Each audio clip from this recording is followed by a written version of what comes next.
If you like the story, you can support the author on Patreon. Link is in the description. Chapter 66, After the Old Friend. The town was filled with the grim sight of corpses scattered among ruined buildings. The invading forces must have been in a hurry, they hadn't even bothered to clean up the dead, and there was no sign of logistical support in the area. Not a single sign of life remained, only vultures circled, flying ominously above the city. No one's left. Did they escape? Or did they die outside?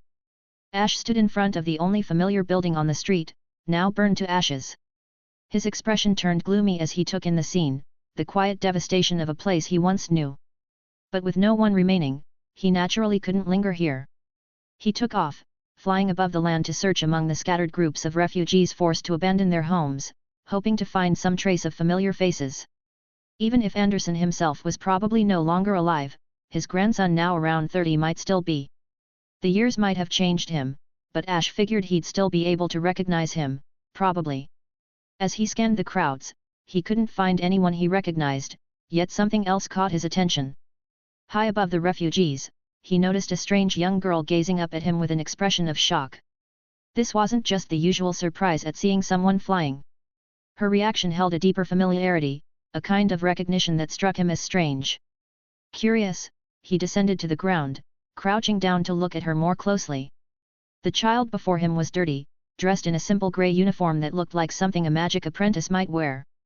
Her purple hair and matching violet eyes were strikingly familiar, echoing the features of Anderson and his great-granddaughter. While he studied her, she held a familiar wooden box tightly in her hands. Her wide eyes filled with disbelief as she finally spoke, her voice uncertain, "Are you Master Ash? The name's right. You're Anderson's great-granddaughter? I remember your name being Marion." Wait, that doesn't seem right. He remembered Anderson's great-granddaughter had been around 10 years old last time, yet this girl couldn't be more than 7 or 8. It didn't make sense that she'd somehow aged backward. Which could only mean Marion is my mother. Really? Well, maybe it's better if I don't ask. The question lingered, but there was no need to press further. He simply looked at the child before him, who continued to gaze at him with an intense, silent stare, her expression filled with a mixture of distress and silent relief. The two looked at each other in silence. The girl appeared at a loss for words, while Ash himself wasn't sure what to do about her. She was the descendant of an old friend, standing alone amid the chaos. Ignoring her wasn't an option. But the idea of him taking care of a child, no matter how he thought about it, he couldn't see himself as a guardian. Still, judging by her frail appearance and the absence of any adults, it was clear she couldn't survive alone. He didn't need to ask what had become of her elders to understand the situation. After a long while, Ash finally reached out, placing his hand on the girl's head, and said hesitantly, "How about you come with me, at least for a while?" "Follow you?" "Yes. I can probably only provide food and clothing, but if that's all you need, well, why don't you come with me for now? I'll see to it that you're taken care of until you're grown." "Why?" The girl's expression didn't light up, instead, she looked confused, almost troubled. It was as though, even in her current situation, being offered help wasn't something that brought her any comfort. Perhaps the loss of her family had struck her too deeply. Ash let out a quiet sigh, noting her sadness. "No matter what, I can't just stand by and watch the descendant of an old friend die by the roadside, can I?" "Is that so?" "That's right. And if it helps, you can think of me as your dad. After all, I did carry your mother around when she was little." The statement sounded strange, and the girl seemed at a loss for words. She only looked at him with a faintly puzzled expression, saying nothing. Ash felt he should say more, but seeing her in such a fragile state, he decided against it. He was conflicted about the whole situation and even wondered about who would take care of her in the long run, but for now. "Well, if you're not saying no, I'll take that as agreement. Just come along with me for now." He took her hand. The girl opened her mouth as though to object, but he didn't give her the chance. He took her along without waiting for a reply. It wasn't until they had left the devastated town behind and reached a nearby city that Ash suddenly remembered something. He turned back to the girl, who was still perched on his shoulders, looking tired and quiet. "Oh, right. What's your name?" "Fern." "Well then, Fern, just stick with me for now. I'll do my best to find someone dependable to take care of you. Aren't you? I'd like to, but the situation doesn't allow it. You see, I'm, well, an evil magician. He paused for a moment, then smiled slightly, patting her head once more. Evil magician? Fern muttered, as if trying to understand what that meant. After all, he'd just taken her along, then complained about her pace, ultimately carrying her on his shoulders, and only now thought to ask her name. He didn't seem very considerate, she thought. This man didn't match the gentle magician her mother used to describe in her stories. Could he really be an evil magician? At that moment, Fern, sitting on his shoulders and shifting slightly to get comfortable, found herself pondering this thought as she looked down at him. Though, truthfully, she didn't fully understand what being evil even meant. In the city, Ash found an inn where they could rest. After buying some new clothes for Fern, he stood outside the bathroom, his arms crossed as he stared up at the ceiling, deep in thought about her future. Or is not an option. Syria did adopt Flam, so maybe that's a possibility. Then there's Hader, Eisen, and Fryaren, but Eisen's situation is far too complicated, and Fryaren's location is still unknown. Hader. Is he even alive? Maybe I should check. He remembered attending Himmel's funeral over a decade ago, after which he chose to keep his distance from others. But now he was feeling torn. If he didn't reconnect soon, wouldn't that be too cold? He felt unsettled, wondering if missing another final farewell would eventually lead him to a regret he could never undo. However, his worries didn't lead to any answers. Instead, the sound of water from the bathroom gradually stopped, and Fern, wrapped in a misty layer of steam, emerged first. Noticing Ash's troubled expression, Fern seemed a bit embarrassed. She tilted her head slightly, hesitating. Master Ash. Ah, are you finished? Yes, thank you. Her hair still damp, Fern stood there, hands clasped between her thighs, bending slightly in a shy, reserved manner. Now that she's washed, she's surprisingly cute. She looked like a little beggar before, but I bet she'll grow into a beautiful girl one day, he thought. Casually, he grabbed a towel and pressed it to Fern's hair. He rubbed her hair roughly, drying it a bit, then blew a gentle, warm stream of air from his palm to finish drying it before leading her to the room she'd be staying in. You'll sleep here tonight? I'm right next door. If you need anything, just call. I understand. Thank you. Master Ash. No need to be so formal. Fern still looked a bit awkward and timid, and he shook his head helplessly before retreating to his own room. Originally, he'd planned to spend the night pondering over where he could place Fern in the long term. But in the middle of the night, he heard muffled sobs coming from the next room. With a faint, wry smile, he threw off his blanket, floated out his window, and gently opened the window to her room. Once inside, he saw her curled up in a corner of the room, arms wrapped tightly around her knees, trembling as she cried. How long has this kid been on her own? What has she been through? He wondered. But instead of asking, he quietly moved closer. After a moment's hesitation, he crouched beside Fern and reached out to stroke her purple hair, which looked dull and brittle from malnutrition. The frightened girl flinched slightly, then glanced up at him. Recognizing him, she relaxed a bit but remained silent, burying her face back in her knees. As he continued to stroke her hair, her crying grew louder, as though his touch had unlocked a well of sorrow. Ash said nothing, choosing instead to hold her close. He understood that sometimes a warm embrace could be more comforting than words. Even though he wasn't sure if his hug was comforting, it was all he could offer at that moment. Yet, whether it was the wrong approach or not, he couldn't tell. In his arms, Fern's sobs grew more intense, her restrained tears now flowing freely. No matter how he tried to soothe her, it was of no use. His efforts only seemed to deepen her grief. A few annoyed tenants knocked on his door, muttering complaints, but they quickly backed off after a single glare from him. The crying continued until, exhausted, Fern finally drifted off to sleep in his arms. Kids today are hard to raise. Even more difficult than teaching Syria how to cook. Though it was only his first day of caring for her, Ash already felt overwhelmed. His clothes were damp from her tears, and he sighed for what felt like the 100th time that night. Yet even so, he didn't let her go. And at some point, her tiny hands had found their way to his shirt, clutching it tightly as she slept. Chapter 67, Searching for an Adoptive Parent, Syria's Daily Life. To accommodate Fern's limited stamina, Ash chose a different approach. Even though humans could now use flying magic, it was an exhausting technique that demanded significant physical endurance. Even expert flyers like Fryaren couldn't sustain flight for extended periods without feeling the toll on their bodies. Thus, to preserve secrecy and Fern's strength, Ash refrained from flying her the whole journey. By day, she traveled by carriage, and at night, after she fell asleep, he would quietly cast a spell that temporarily sealed her within a hardened, petrified state.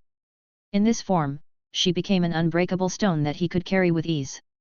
Under cover of night, Ash would then take to the sky, crossing mountains and rivers at a steady pace, until after a month they arrived at the northern magic city. Is the north of the continent really this close? It only took a month by carriage to get here.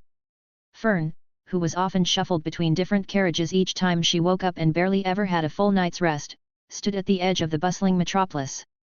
She shivered slightly in the crisp air, blinking at the impressive cityscape before her. Her sleepy eyes were full of surprise. Having been asleep during most of the journey, she hadn't noticed anything odd. Ash answered casually, "This is only the northern kingdom, so it's relatively close to the kingdom of Esther in the south. You were almost in the central kingdoms before, so naturally, the distance wasn't too far." "The kingdom of Esther? I heard of it from a merchant who passed through once." "Oh? You heard of it?" "Yes. They said it's been thriving for the past 100 years, with the strength to rival the empire, and it's becoming known among the nations." Though she didn't fully understand what an empire was, Fern shared what she had overheard. Her innocent recounting of rumors made Ash smile, his expression filling with pride. "Isn't it impressive?" I don't really know. It sounds strong, though." "That's right." A sense of accomplishment swelled within Ash. For years, he had poured his energy into a series of reforms, modernizing the kingdom of Esther with policies suited to its needs. While democracy wasn't feasible in their time, he had effectively centralized power and brought meaningful changes to the governing systems across the kingdom. His efforts alongside Aura had even led to the peaceful annexation of 2 neighboring territories. And that wasn't all. By learning ancient agricultural magic from a long-lost elven drunkard, Ash had trained a new generation of agricultural magicians, turning the kingdom of Esther into the first nation free from hunger. In time, he formed the Magic Knights, a formidable force that matched the Empire's elite. Though Fern couldn't grasp the scope of his accomplishments, children throughout the southern regions knew of them, which made him eager to bask in her admiration. But instead of awe, she only looked at him blankly. "What's wrong?" Fern's lack of interest left him feeling strangely empty. He shook his head, brushing it off, and walked ahead. "It's nothing. Let's go in first." Fern tilted her head, puzzled, but quickly caught up to him with a small trot. It wasn't long before they reached Ash's city residence, a simple home, far from the grand estates of the nobility. He disliked the idea of maintaining large, desolate places that felt like abandoned ruins without constant care. The residence was a modest yet comfortable building with only 3 rooms, though only one room was actually in use. "I feel like this place hasn't been lived in for a while," Fern observed, brushing her fingertips along the tea table in the living room and frowning at the dust gathered on her hand. Unfazed, Ash simply opened the door to his room. "You can stay here tonight. I'll arrange for someone to clean it tomorrow." "All right." Fern nodded and began curiously surveying the sparse room. Aside from a bed and quilt, there was little else to be seen. She couldn't help but ask, "Is this Master Ash's home?" "Let's call it that," Ash replied. Just tentatively. "I don't have any permanent address." "I see." To Fern, this evil magician was surrounded by mysteries, so there was much she didn't understand. But she held back her questions and instead showed her sensibility, immediately heading into the room to clumsily hang the quilt to dry. "You don't have to do that. Tomorrow actually, I'll just find someone to handle it later." "It's okay. I'm free now." "Suit yourself, then. I'm going out for a bit and should be back before nightfall." "All right, take care on the road."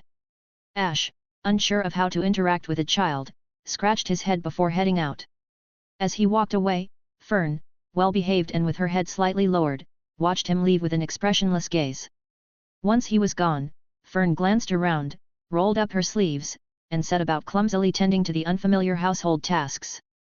Meanwhile, Ash made his way to the Magic Association, recalling that Syria happened to be in the city giving lectures to the new first-level magicians under her mentorship.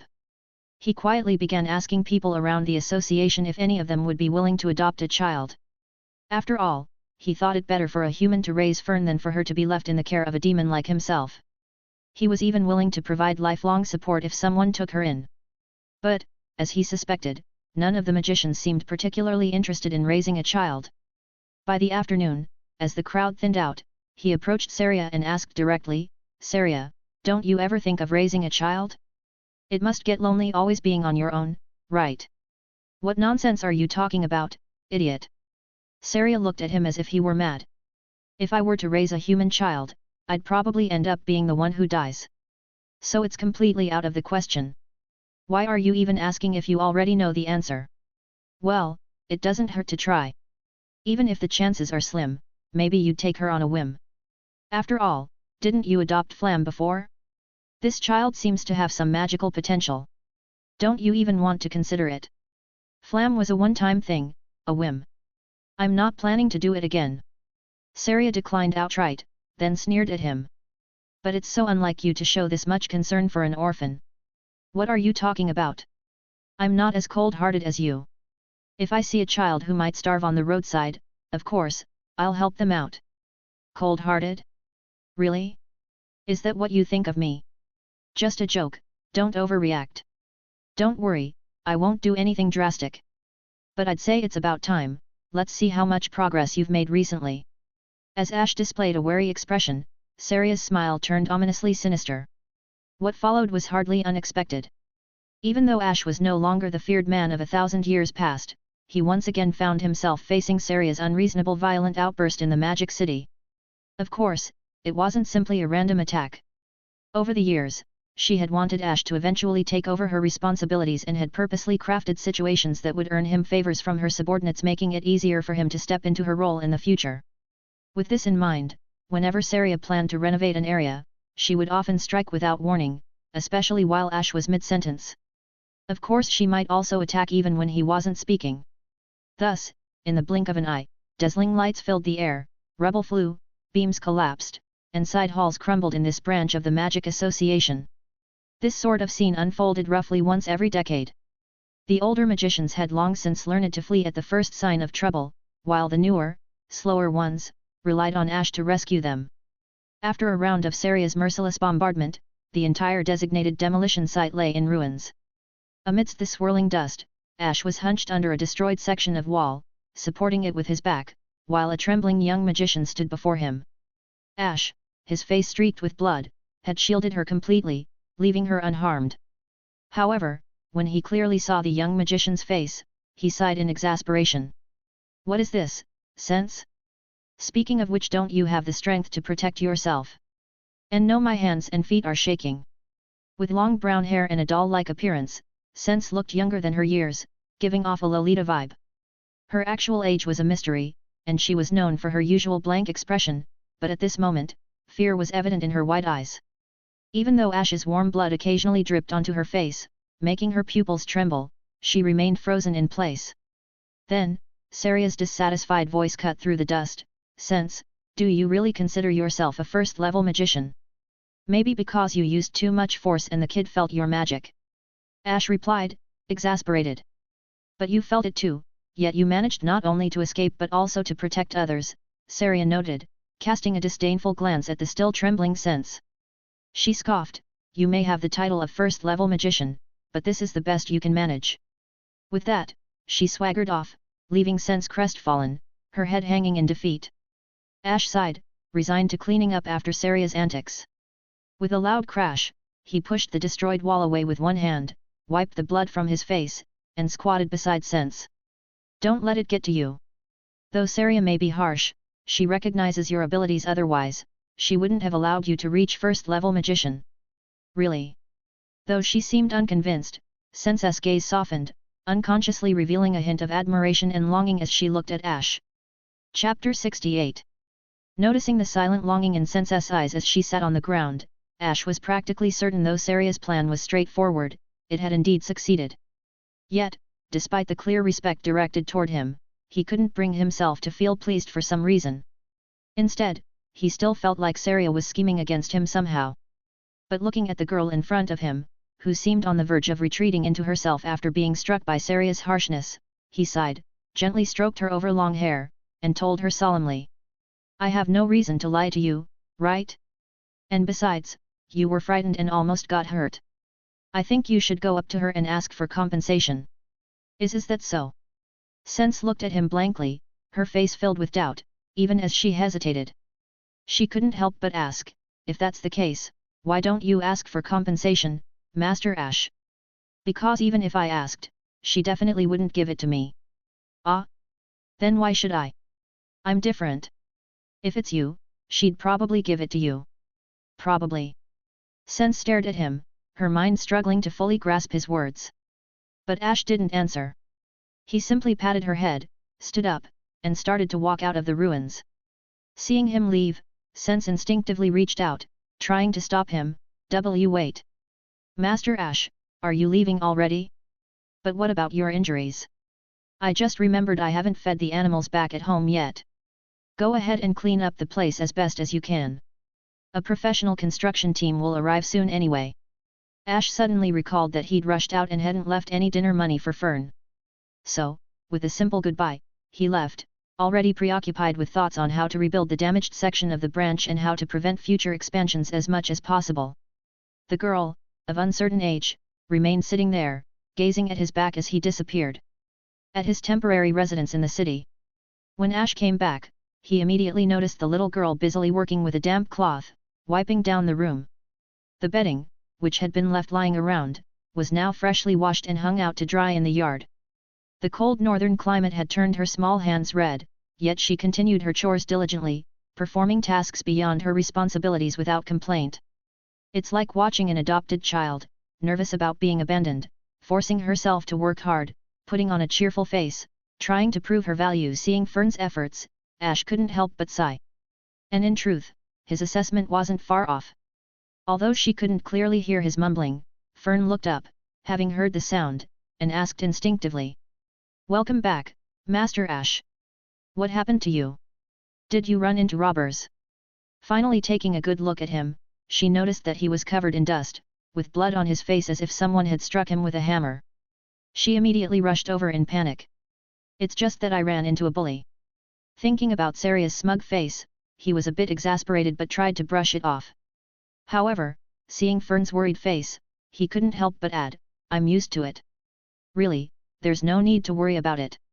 A bully? Getting used to it.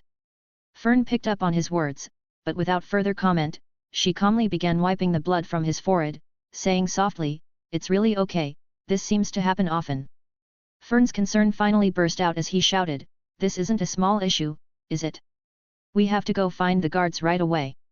No, we should go to the church first. Oh, by the way, I forgot to leave you some money for dinner. Sorry about that, I'll make up for it next time. Just come to me if you run short, Ash replied, pulling out 2 gold coins from his pocket with a hint of guilt. Compared to Fern's rising panic, Ash, accustomed to battles and injuries, seemed completely unfazed.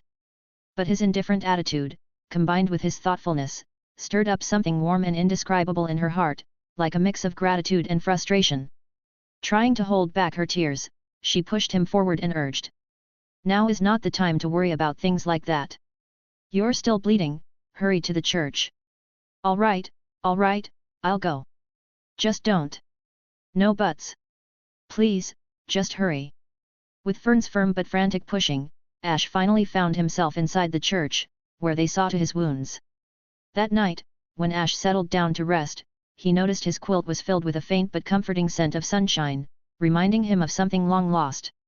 And nearby, tucked in the corner, was the faint outline of Fern's head resting close. On that first night, Fern seemed a little shy and avoided his gaze, her nerves keeping her from looking directly at him. Yet despite her unease, whenever Ash took her hand, she felt a gentle warmth fill her heart and an odd sense of calm that washed away her worries. The young girl, after spending most of her day doing housework, had grown exhausted, and gradually fell asleep with her head leaning against his shoulder. Perhaps that quiet night had brought a subtle shift between them, creating a small, new closeness. Ash wasn't entirely sure, but he stroked Fern's hair gently and closed his eyes, letting sleep take him away. As time passed, Fern's temporary stay in this magical city stretched on until more than half a year had flown by. During these months, Ash's routine became one of early starts and late returns. He took charge of the reconstruction work at the Magic Association branch and often found himself spending time at Syria's library. Now and then, he would even head out of town to spar with rival, known widely as the Bloody God of War. After all, a warrior like rival, left idle for too long, would eventually find someone else to fight, and that could mean serious trouble. Just grab something to eat from the street vendors. This country is quite safe, so as long as you don't leave the city, you don't need to worry, he said, increasing her allowance a bit. Even though he had hired a maid to help look after her, Fern had naturally taken on much of the household work. For a girl just 6 years old, she showed a surprising sense of responsibility, often handling things that even Ash neglected or overlooked. One particular morning, as the soft, warm light of dawn filtered through her window, Fern rubbed her eyes and stretched, feeling the gentle sunlight rouse her from sleep. The soft bed made Fern sleep soundly. It was incredibly comfortable, as Ash had taken the time to find a mattress on the street that felt just like the one in her old home. She could now fall asleep peacefully without needing Ash to hold her hand, though that left her feeling a bit lonely. Still, she didn't want to trouble Ash, so she kept her feelings to herself. When she stepped out of her room, she didn't see any familiar faces around. It was still early, so early, in fact, that even the maid who stayed nearby hadn't arrived yet. Naturally, Ash wasn't there either. Lord Ash is really busy with work, Fern murmured to herself, reaching out and touching his bed. The lingering coldness of the sheets told her he'd been gone for some time, which made her feel a little disappointed. But with a quick pat on her own cheeks, she forced herself to cheer up, then washed her face, ate the breakfast the maid had prepared for her, and hurried off to school. Since her parents had found a magic tutor for her when she was younger, she had a good foundation in magic, so it was only natural for her to be studying at the city's magic academy now. Recently, she had even made 2 new friends at school, though, oddly enough, they quarreled often.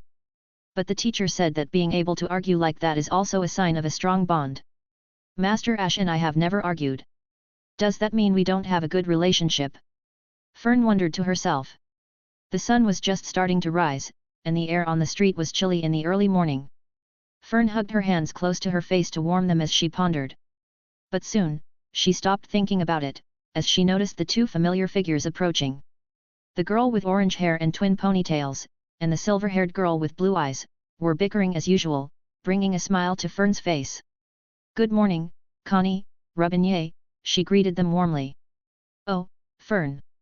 Hurry and help me pin her down. This girl keeps yanking my hair. I swear, if she doesn't stop, I'm going to kill her," shouted Connie, the orange-haired girl with twin ponytails, her expression dramatic as she wriggled around in frustration. But Robinier, the silver-haired girl, simply pushed her off, giving a calm smile as she greeted Fern. "Good morning, Fern. It's a beautiful day today, isn't it?" "Yes, perfect weather for airing quilts," Fern replied without much thought. "Quilts?" Robinier glanced up at the clear sky, pondering for a moment. "You're right, actually, but wouldn't a day like this be better for just having fun outside?" Connie added, seeming puzzled. Fern, not giving it much thought, responded, "Well, Master Ash really likes the smell of quilts that have been dried in the Sunday." "Master Ash?" Connie tilted her head. "Come to think of it, I've heard you mention him before. He's family, right? Why do you call him Master, though?" "This." Fern hesitated, a bit distressed as she fumbled for an answer. Without missing a beat, Robinier kicked Connie sharply, sending her stumbling forward. "Don't pry into other people's family matters. Isn't that one of the school rules? Did you forget so quickly?" "Ugh! You jerk! Of course I remember. But there was no need to kick me like that." Connie grumbled as she brushed herself off, looking both flustered and annoyed. Realizing she might have crossed a line, her attitude softened a bit, but she kept mumbling complaints as she dusted herself off. Fern quickly knelt down to help Connie up, and seeing Connie's grateful expression, she couldn't help but think about her own relationship with Ash. How should she describe it? Technically, she'd been adopted by him, but if she didn't call him Master, what else could she call him? Great-grandfather? Grandpa? Uncle? But judging from his appearance, those titles clearly didn't fit. Even calling him brother felt odd. The question troubled Fern until she finally arrived at the academy, and with the start of lessons, she managed to set it aside. As her teacher demonstrated magic at the front of the class, she watched intently. "I'll work hard, so that when I grow up, no one will be able to bully Master Ash." Every time she thought of his bruised and bloodied appearance, her heart tightened. Fern whispered her resolve to herself, secretly vowing to put in more effort. Because what she wanted most was to be someone who could protect Ash.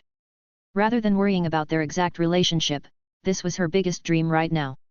When Ash finally returned home after a busy day, it was already late at night, the sky completely dark. As he tiptoed into the courtyard, he noticed a warm light coming from the living room. When he stepped inside, he saw an oil lamp flickering softly and Fern, curled up over a desk, fast asleep with an open book on the basics of magic beside her. Was she waiting up for me, or did she just fall asleep while studying? Ash wondered, feeling unsure. But as he gently picked her up, he couldn't help but sigh softly. This can't go on, you know. While Fern often worried about how she might repay the kindness he'd shown her, Ash was frequently caught up thinking about who might be the best person to raise her. It wasn't that he lacked compassion, on the contrary, he felt this way precisely because he cared. Considering everything, and knowing that this wasn't the first night he'd come home to find her asleep waiting for him, he was increasingly certain it would be better for her to grow up with someone else, someone better suited to care for her. Because as time passed, Ash had come to realize that, beyond just providing for her immediate needs, food, clothing, shelter, there were deeper responsibilities, offering her emotional support, stability, even a future she could rely on. Though he felt a certain attachment to her after living together for a while, he knew that finding her a true family, rather than being the one to raise her indefinitely, might be kinder in the long run. This was advice he'd once received from Syria, a reminder rooted in his own past. Moreover, he simply didn't have the time to be present in the way she needed. Hiring a maid to care for her seemed like it would only make her feel like a child left behind. Because, when a child grows up with their caretaker always absent, don't they just become left behind? Ash knew that from the perspective of her well-being, both physical and mental, this was far from ideal. As the last descendant of a dear friend, he felt it was his duty to ensure Fern had a warm, loving home rather than a cold, empty room where she felt isolated. Being a demon who had grown up alone, Ash could relate, if only a little, to how isolating such a life could feel. After all, if he looked at the harsh environment in which many demons were raised, it was no wonder they became hardened over time. Even humans, if raised without connection in a similar way, would likely end up no different. Ash believed deeply that a nurturing environment, with guidance and companionship, could make all the difference. At least, that's what he had come to believe. Chapter 69, Parallel Lines of Understanding the First Gift. The importance of the environment one grows up in cannot be overstated. Take demons, for example. Aura serves as a fitting illustration. Someone like Schlacht must have grown up in a good environment, which is why he became one of the rare demons who genuinely cares about others, even willing to sacrifice himself for the greater good, despite the rampant individualism in demon society. Of course, it's hard to say exactly what shaped Schlacht into such a demon. He just seemed to possess that nature. Meanwhile, Ash had to raise the child by himself. Not only did he lack the time and energy, but he also had to worry about Fern being negatively influenced by someone like him.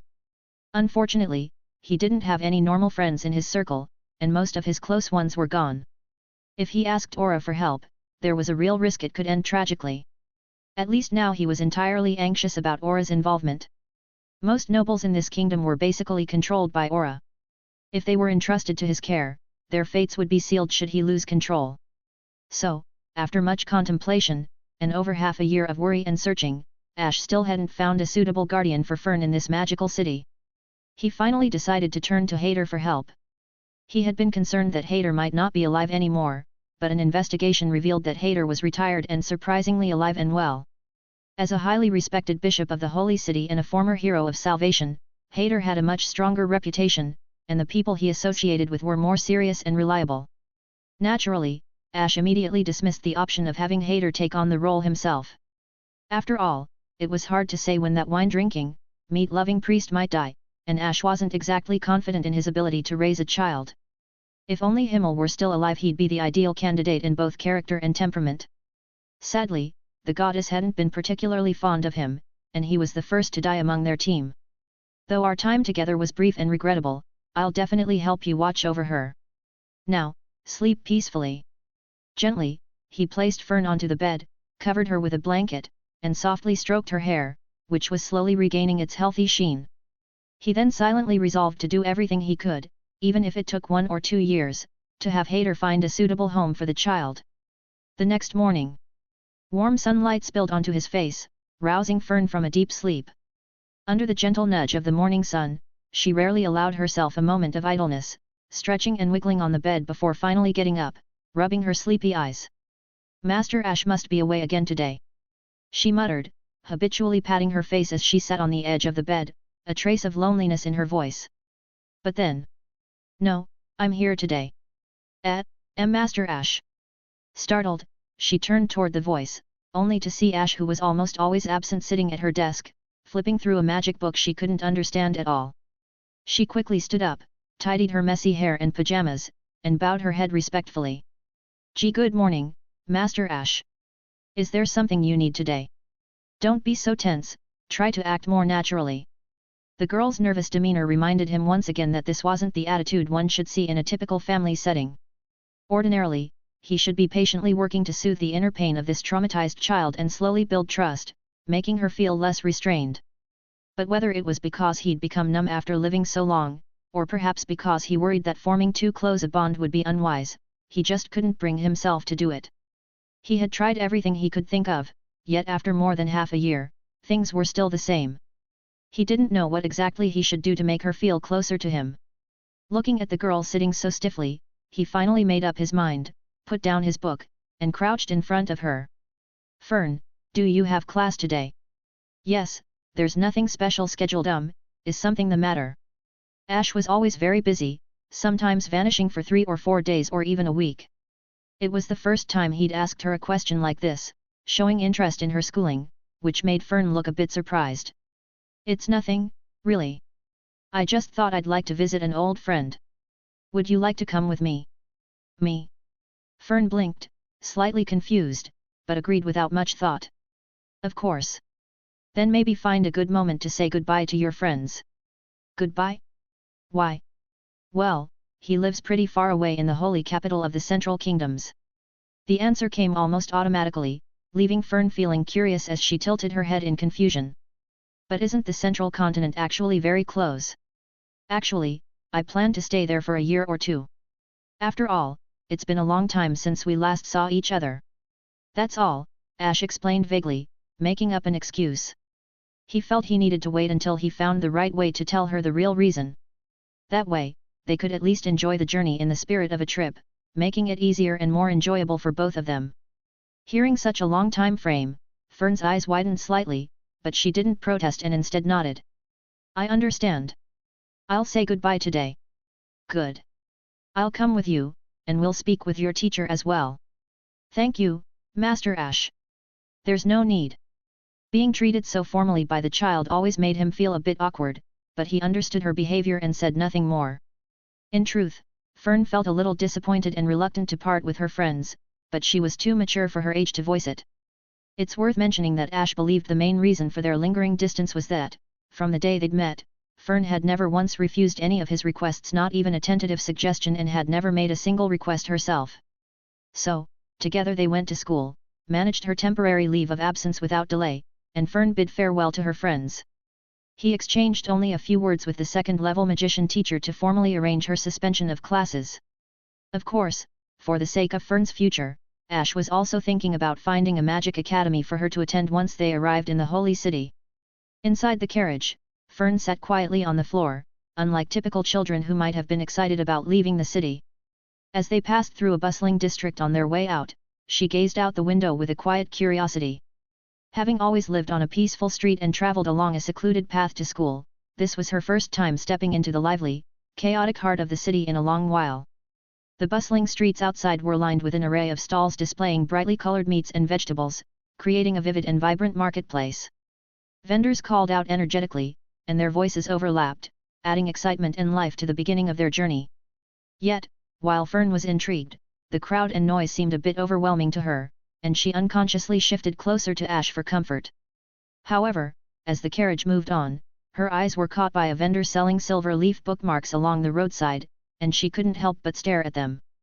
When Ash noticed her gaze, he thought for a moment, then called for the carriage to stop. Looking at her, he asked, "Is there something you like?" "No, I was just curious." She shook her head slightly, almost as if apologizing for her curiosity. "It's fine. If something catches your eye, you should get it as a keepsake," Ash replied casually. Hearing this, Fern hesitated for a moment before murmuring softly, "But, isn't it wasteful to spend money like that? Is that really something a child should be worrying about?" he asked with a raised eyebrow. "Sorry." She lowered her head, clearly feeling as if she'd made a mistake. Seeing her reaction, Ash found himself both amused and troubled. He sighed, "I'm not blaming you. If there's something you like, you should pick it. But if you don't pick something, I'll feel bad," he added, hoping to reassure her. "Then, just one will be fine," Fern said hesitantly, clutching her collar with both hands. She finally followed him out of the carriage, still looking a bit nervous. In front of the stall, she cast her gaze over the items, but despite the variety, she ultimately selected the one that looked the simplest and least expensive. "This one. Are you sure?" "I think this one would suit you better," Ash said, smiling helplessly as he reached out for the silver leaf bookmark she had been glancing at earlier. Her reaction was almost like a child who had been caught doing something wrong, standing there with an awkward expression. Seeing this, Ash gently placed the bookmark into her hand and reached out to pat her head. "All right, don't overthink it. Isn't this pretty? And if it's something you like, then it's perfectly fine." "Thank you. I'll definitely keep it as a treasure." Unexpectedly, her words of gratitude, full of warmth, seemed like sunshine breaking through her previous awkwardness and unease, replacing them with a quiet sense of happiness. Holding the bookmark tightly in her hand, she nodded firmly. In truth, part of her restraint came from the way Ash was always busy, often using work as an excuse. From a young age, she'd come to realize that making money wasn't easy, though she hadn't completely understood why. As for Ash, he'd never gone into details, and Fern, being an understanding child, never pressed for them either. If she had asked, he'd have likely made up an excuse on the spot, resulting in an unspoken understanding between them, a kind of mutual respect that created a silent distance. Back in the carriage, Ash resumed his book while Fern, now seated nearby, admired her new silver leaf bookmark with quiet satisfaction. It was clear she had taken a genuine liking to it. This caught Ash's attention. He chuckled and gave Fern a gentle pat on the head, causing her to smile shyly. Though their understandings were like two parallel lines, they somehow managed to get along, if just barely. After crossing mountains and rivers, they finally arrived safely near the holy city. However, instead of entering the city, they wandered around the nearby forest, searching for a cabin rumored to be hidden not too deep within. "Master Ash, are you sure you know where your friend is?" Carrying her small suitcase, Fern trudged through the forest for what felt like half an hour. Her small body began to tremble with fatigue, and glancing around, she couldn't help but murmur, "It feels like I've been here before." "Did you figure it out? Did Master Ash do this on purpose?" "Of course. For a magician, having a strong body is important." Unable to find the way, Ash made up an excuse to save face. Fern sighed, lowering her head. "This is the first time I've heard that. What's with that attitude? Your teacher must be subpar if he doesn't know this. But the book says otherwise. And Mr. Lies is a second-class magician, almost as skilled as a first-class mage. It's kind of rude for you to say that." Fern looked a bit embarrassed but gently suggested, "In the wilderness, it might be fine, but if we're in the city, you might want to avoid saying such things. People could misunderstand and think you're jealous." "Why would I be jealous of a second-class magician? Now that I think about it, you're a magician too. What rank are you? You're probably exhausted. No more exercise. Let's just fly up and find our way." Ash quickly changed the subject, avoiding the question entirely. Being Syria's disciple, he had never felt the need to take a ranking, and suddenly faced with the question, he decided it was pointless and might come across as showing off. Without further ado, he shot into the sky. Fern shook her head and sighed, "So no ranking? Could it be that Master Ash is just lacking magical talent?" Reflecting on her words, she silently prayed that she hadn't gone too far. Was he perhaps insecure about it? Fern felt a tinge of regret for speaking carelessly, hoping she hadn't hurt his feelings. As to why she assumed he was weak, it was because she sensed that Ash's magical presence seemed faint. However, in reality, she was just an apprentice, unable to discern Ash's deliberately crude concealment of his magic. Since Ash had never boasted about his abilities, she hadn't inquired further. After all, flaunting magical prowess to a child would feel a bit hollow, right? Ash never anticipated that his self-esteem would be handled with such care by a child who still had so much to learn. Once he found their destination from the air, he promptly landed, scooped Fern up, and flew towards the cabin nestled in the woods.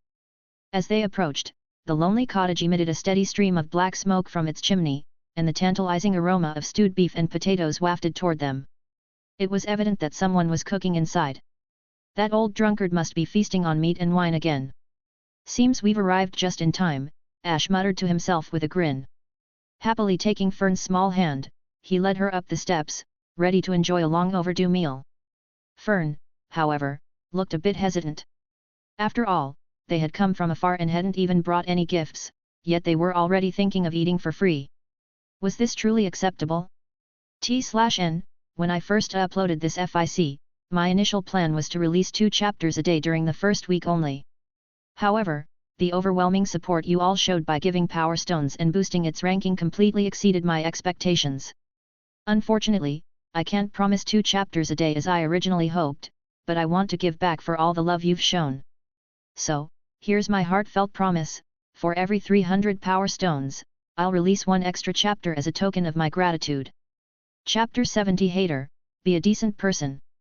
Hater's retirement home was a typical Western-style cottage. Though it was considered small, it was actually fairly spacious, with at least 3 or 4 rooms on each floor. It wasn't luxurious by any means, but it had a simple charm, with ivy creeping up the walls and a small attic tucked on the 2nd floor. An independent well stood by the entrance, along with a modest vegetable garden. It was autumn, the season of harvest, and before Ash even knocked on the door, he couldn't resist glancing back. Without waiting for Fern to say anything, he picked a tomato, wiped it clean, and took a bite. Fern watched with a worried expression. "Master Ash, it's really not proper to pick and eat things without permission. The owner of this place could be upset." "It's fine, he won't mind. Though I'd prefer this tomato cooked, like in scrambled eggs with tomatoes." "Then don't pick it in the first place." Fern seemed distressed by his casual attitude. "What are you saying, Fern? My friend grows these veggies, it's only natural I'd want to taste first. That's kind of the whole point, right?" "I'm sorry, I don't understand at all." "It's all right. You'll get it when you're older." "Really?" Fern nodded uncertainly. But as she looked at their suitcases, a thought crossed her mind, and she spoke up, "But Master Ash, rather than thinking about things like that, we didn't bring any gifts or anything. Is it really okay to visit like this?" "A gift? Is something wrong?" Fern looked up, puzzled, while Ash played with the tomato, muttering, "This is odd. I don't remember teaching you about all these strange, complicated etiquettes." "This is basic manners," Fern insisted, unconsciously emphasizing her words. "Even a 7-year-old like me understands that." "No, I think it's normal not to understand such things at your age." Ash was both amused and exasperated by this little child with such an adult-like demeanor. With a sigh, he reached out and ruffled her hair, then handed her the half-eaten tomato. "Hey? What is this?" Fern instinctively took it, about to question him, but before she could get an answer, Ash had already strolled up to the cottage and knocked confidently on the door. "Hater, hater! I'm here to hang out. Open up already." I'm coming." Soon, footsteps sounded from within, followed by an elderly voice. The door creaked open, and there stood an older man, walking slowly with a cane. When he saw Ash, his eyes widened, and a nostalgic smile spread across his face. "Well, I thought I must have misheard. Never expected you to actually come here on your own." "Yes, something like that." "Haha, didn't you just say you were here to hang out?" Hater chuckled, shaking his head in amusement. Whatever Ash's real reason for visiting, he didn't seem to mind. "Well, come on in. Then I'll help myself. When have you ever been polite with me?" "That's true." Ash chuckled but didn't enter the house immediately. Instead, he turned around and called out to the little girl who was still lingering by the vegetable garden, glaring at the tomato in her hand with a hint of annoyance. Fern, stop fussing over the tomato and come in. Yes. I'm coming. Fern snapped out of her daze, quickly running over. She stopped in front of Hater and bowed politely. Nice to meet you, Master Hater. I've heard so much about you from Master Ash. Oh, what a polite child. Not like you at all, Hater chuckled, squatting down to look at Frieren with a warm smile. However, when he noticed the half-eaten tomato in her hand, he couldn't resist casting a sidelong glance at Ash and shaking his head. I take it she learned that bit of impoliteness from you. Ah, well. Fern looked at the tomato, then up at Ash, clearly embarrassed. She quickly bowed her head to Hater and apologized, her voice soft with guilt. Sorry. I ate the tomato without permission. Oh, it's all right. I was only joking. Feel free to pick and eat whatever you like. Make yourself at home. Hater laughed, waving his hands dismissively. Then he shot Ash a playful look. Let me tell you, this kid is nothing like you. She's polite and well-behaved. Actually, I'd like to clarify something. What is it? That tomato. I was the one who picked it. I didn't think it tasted very good, so I gave it to Fern.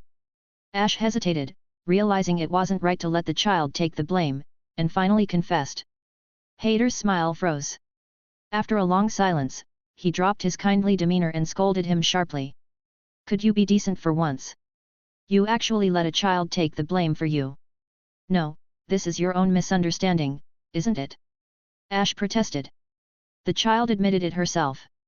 Hater retorted, exasperated. Ash blinked, a little taken aback. Oh, so it seems. This is definitely your fault. No, this is completely unfair. I didn't ask her to do that, much less train her to cover for me. Ash spread his hands in innocence, but Hater wasn't buying it. What normal child would willingly take the blame like that? Maybe she was influenced by my good character, Ash replied, feigning sincerity, and grew up to be such a good kid. Impossible. This is... Hater's voice suddenly faltered as he was overtaken by a fit of coughing. Cough. Cough, cough. All right, calm down. Why get so worked up? Just take it easy. You, cough, you realize, cough, cough. This is entirely, your doing. Hater continued his complaint between coughs, pounding his chest in an attempt to catch his breath. His eyes were full of frustration, while Ash remained casually innocent, patting Hater on the back to ensure he didn't choke. Fern watched this exchange with a puzzled expression, wondering if these two had a good or a bad relationship. Once they were inside and seated at the simple wooden dining table, Hater was still regaining his composure. Hater rested his hand on his forehead for a long moment before shaking his head and sighing. I've been a bishop for so many years, maintaining a dignified, calm image, and yet you've come along and ruined it all. Actually, maybe you were just pretending to be good all along. Ash replied with a smirk. Hater gave him a disapproving look. Is that what you say to an old man? You may think otherwise, but with age comes this kind of change. Not everyone is like you. Oh, is that so? Hater opened his mouth to respond but hesitated, his gaze shifting to Fern sitting next to Ash. Whatever he wanted to say seemed to vanish as he grew silent. What's wrong? Ash asked, sensing the shift. Fern smiled and shook his head, then turned back to Fern with a curious glint in his eye. No, it's nothing. But... Fern, is it? Such a charming little girl. It almost seems like a shame that she has to follow Ash around. That's not true at all. Fern's face grew stern as she defended Ash, refuting the remark with unexpected resolve. And, please don't say bad things about Master Ash. Right on, Fern. Ash nodded approvingly from the side, clearly encouraging her. Let's team up against this wine-drinking, meat-loving priest. However, Fern, looking distressed by the teasing, turned back with a sigh. Master Ash, you're also not helping. Master Hater is the bishop here, after all it doesn't feel right to say these things. Haha. What an interesting child. Hater laughed heartily, as if he were genuinely amused by his favorite young visitor. He leaned on the table and observed her thoughtfully. Fern, what is your relationship with this troublemaker? Are you his daughter? Though, judging by how you address him, that doesn't quite seem to fit. My relationship with Master Ash. Fern looked troubled for a moment, clearly caught off guard. She had, indeed, pondered this question on her own before, yet had no clear answer. Sensing her unease, Ash reached over, placing a hand gently on her head. Actually, it wouldn't be too far off to think of her as my great-granddaughter or something along those lines. Great-granddaughter? Since when were you married? Haida asked, his surprise evident. No, actually, I was thinking of her more as your granddaughter. My granddaughter. Haida looked stunned. When the words finally sank in, he took up his cane with renewed vigor, his expression determined. Ash, however, was quick to react, pulling Fern onto his lap, effectively blocking any attempt Haida might have made to reach him. Now, is that any way for an elder to behave? Using a child as a shield. Shield? That's an awfully biased view. I'm simply showing my warmth in her presence. Ash said it lightly, patting Fern's head with a gentle smile. Isn't that right, Fern? Yes.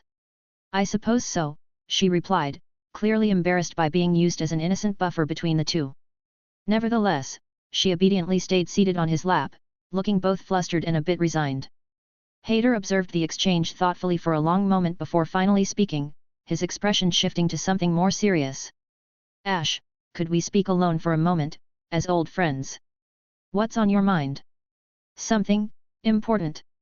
Haida adjusted his frameless glasses carefully, his voice low. Well, that's rare. Ash nodded casually, looking down at the girl on his lap. Haida, why don't you head outside and play for a while? Okay. With surprising understanding, Fern nodded, slipping down from his lap. She made her way to the door and stepped out, even thoughtfully closing it behind her to give them privacy. Chapter 71, Holding Hostage, Escape from Responsibility. After the door closed and the room fell silent once more, Haida didn't speak immediately. Instead, he added a piece of firewood to the fireplace beside him, casting a thoughtful glance at Ash, who was quietly observing the room. Though I doubt it, that child, she hasn't been mistreated by you, has she? Haida asked with an unexpected hint of suspicion. Hey? What are you suddenly talking about? Ash looked at him, clearly confused. No matter what, if you were mistreating a child, I'd have every right to get angry and throw you out. Do you really think I'm that kind of person? Haida chuckled and shook his head. I was only joking. I don't believe you'd do that. He then grew more serious, his expression puzzled. Honestly, you don't strike me as the type to just take in a child. And besides, it seems she's had a difficult past, hasn't she? You can tell. After all, I've lived a long life and have some experience reading people. Working in the church, you often encounter children who carry similar burdens. Is that so? Ash nodded thoughtfully, briefly wondering whether to share more about Fern's story. After some consideration, he realized there was no need for secrecy or any elaborate explanation. He decided to tell him directly. Have you heard about the war that broke out in the south recently? Of course. I heard the fighting was fierce, with many refugees fleeing to our area and even farther north. Well, Fern is from the south, and she's the descendant of an old friend of mine. Her entire family, they all perished in the war. Fern's family once lived well enough, they weren't nobles, but they were comfortable, with enough food and means to ensure the children were educated, even hiring a magician to tutor them. Her family had only mentioned, in passing, that her great-great-grandfather once knew a mysterious magician. When Ash handed her a family heirloom, it was the first time she saw the face of this figure who, for reasons unknown, was connected to her family's past. But as for what exactly happened to her family, whether they encountered rebel soldiers or bandits, Ash didn't elaborate. Those details remained unspoken, likely because he couldn't ask her to relieve such horrors, nor did she seem to know the specifics. Her family's town lay high on the snowy peaks, a place of strategic value due to its expansive view and defensive advantages. Because of its position, it had often been a contested stronghold. Usually, if they lost control of the area, the townsfolk would evacuate immediately. But this time, defeat came too quickly, and no warning reached the people in time. The lack of evacuation led to a tragic series of events. As Ash recounted the story, a quiet settled over the room, punctuated only by the crackling of the firewood. After a long silence, Haida finally rose, took out 2 cups from the cupboard, poured wine into each, and downed both in one go. Exhaling deeply as if trying to release the heavy weight in his chest, he sighed. I understand the basics of her situation now. But you didn't bring her here expecting me to raise her, did you? My health isn't what it used to be. Ash gave a wry smile. How about you start by quitting drinking? What are you talking about? If quitting were that easy, I wouldn't have been given the title of wine-drinking priest by everyone now, would I? Hader, now an older man, shook his head repeatedly, looking a little annoyed at Ash's suggestion. Why make things difficult for an old man at this point? Besides, wine is the best of all medicines. Isn't it because of drinking that I'm still here today? Is it really okay for a bishop to talk nonsense like this? Ash muttered, feeling the urge to roll his eyes at such a strange justification. It's fine. I wouldn't say that to anyone who might actually believe it, but let's get back to the main point. Hader poured himself another glass and smiled wryly. For you and Fryaren, two so-called heartless and unfeeling people, to suddenly come visit me, I assumed something was wrong. It seems related to that child, right? Wait a minute, you're suddenly making a personal attack here. Is it untrue? Even though Himmel, Eisen, and I live in different towns, we've kept in touch through letters. Only the two of you have made just one visit in 50 years, with no messages in between. All right, all right. The matter that requires your help is indeed related to Fern. Is that really true? Ash was momentarily surprised by the idea that these people might actually value friendships beyond appearances.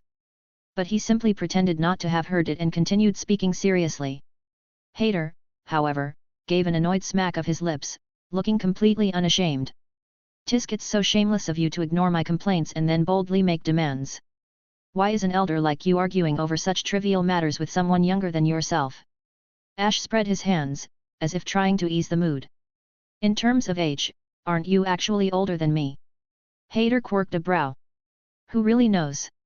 Ash replied, then paused, his expression shifting to one of slight sadness. But honestly, my body may still be holding up, but it can't withstand the test of time forever though, I doubt you'd believe that. Really? Hader raised an eyebrow, a hint of surprise flashing in his eyes before Ash broke into a laugh a moment later. Just kidding. Really? I get it. Just stay there and wait for me, Hader responded after a long silence, standing up and disappearing into the house. What's wrong? The cane isn't effective enough. I'm getting something iron, so it'll hurt more when I hit you. Wait, are you serious? Seeing Hader actually bring out a heavy mace from his room, Ash was stunned and instinctively dashed out of the room. Surprisingly, Hader, who had seemed to need his crutch earlier, was now wielding the mace and walking briskly after Ash, as if he were determined to beat him into the ground then and there. However, when Ash ran outside and instinctively picked up the little girl, who had been watering the vegetable garden, holding her on his forearm, Hader had no choice but to halt. He quickly hid the mace behind his back, clearly not wanting the child to see such a dangerous item. What? Fern, who was suddenly lifted and placed on Ash's arm, looked baffled as she glanced between the two men rushing out of the door. Despite her confusion, when she noticed the sweat on Hader's brow, she felt concerned for the old man who had suddenly started walking with surprising speed. Lord Hader, it looked like you were in a hurry just now. Is something serious happening? Are you okay? Ash quickly smiled, making up a reason. We were just racing to see who could catch Fern first. But Fern looked bewildered. These two, were they really capable of playing such childish games? Hader could probably guess what the child was thinking, but now, faced with her innocent gaze, he could only nod with a stiff smile. Not wanting to leave a bad impression on this sensible child, he chuckled awkwardly. Ha, ha ha, it's rare to have an old friend visit, so I couldn't help reminiscing about my youth. Is that so? I suppose it's a good thing to be so lively, Fern replied, not doubting him at all. However, feeling a bit uncomfortable from being held, she squirmed slightly and looked up at Ash in confusion. Master Ash, now that you've won, can you let me go? No, look at his shoulders, they're shaking. He must be unwilling to give in. I have to make him even more unwilling. Ha, I don't quite understand, but aren't you two friends? Why act like this?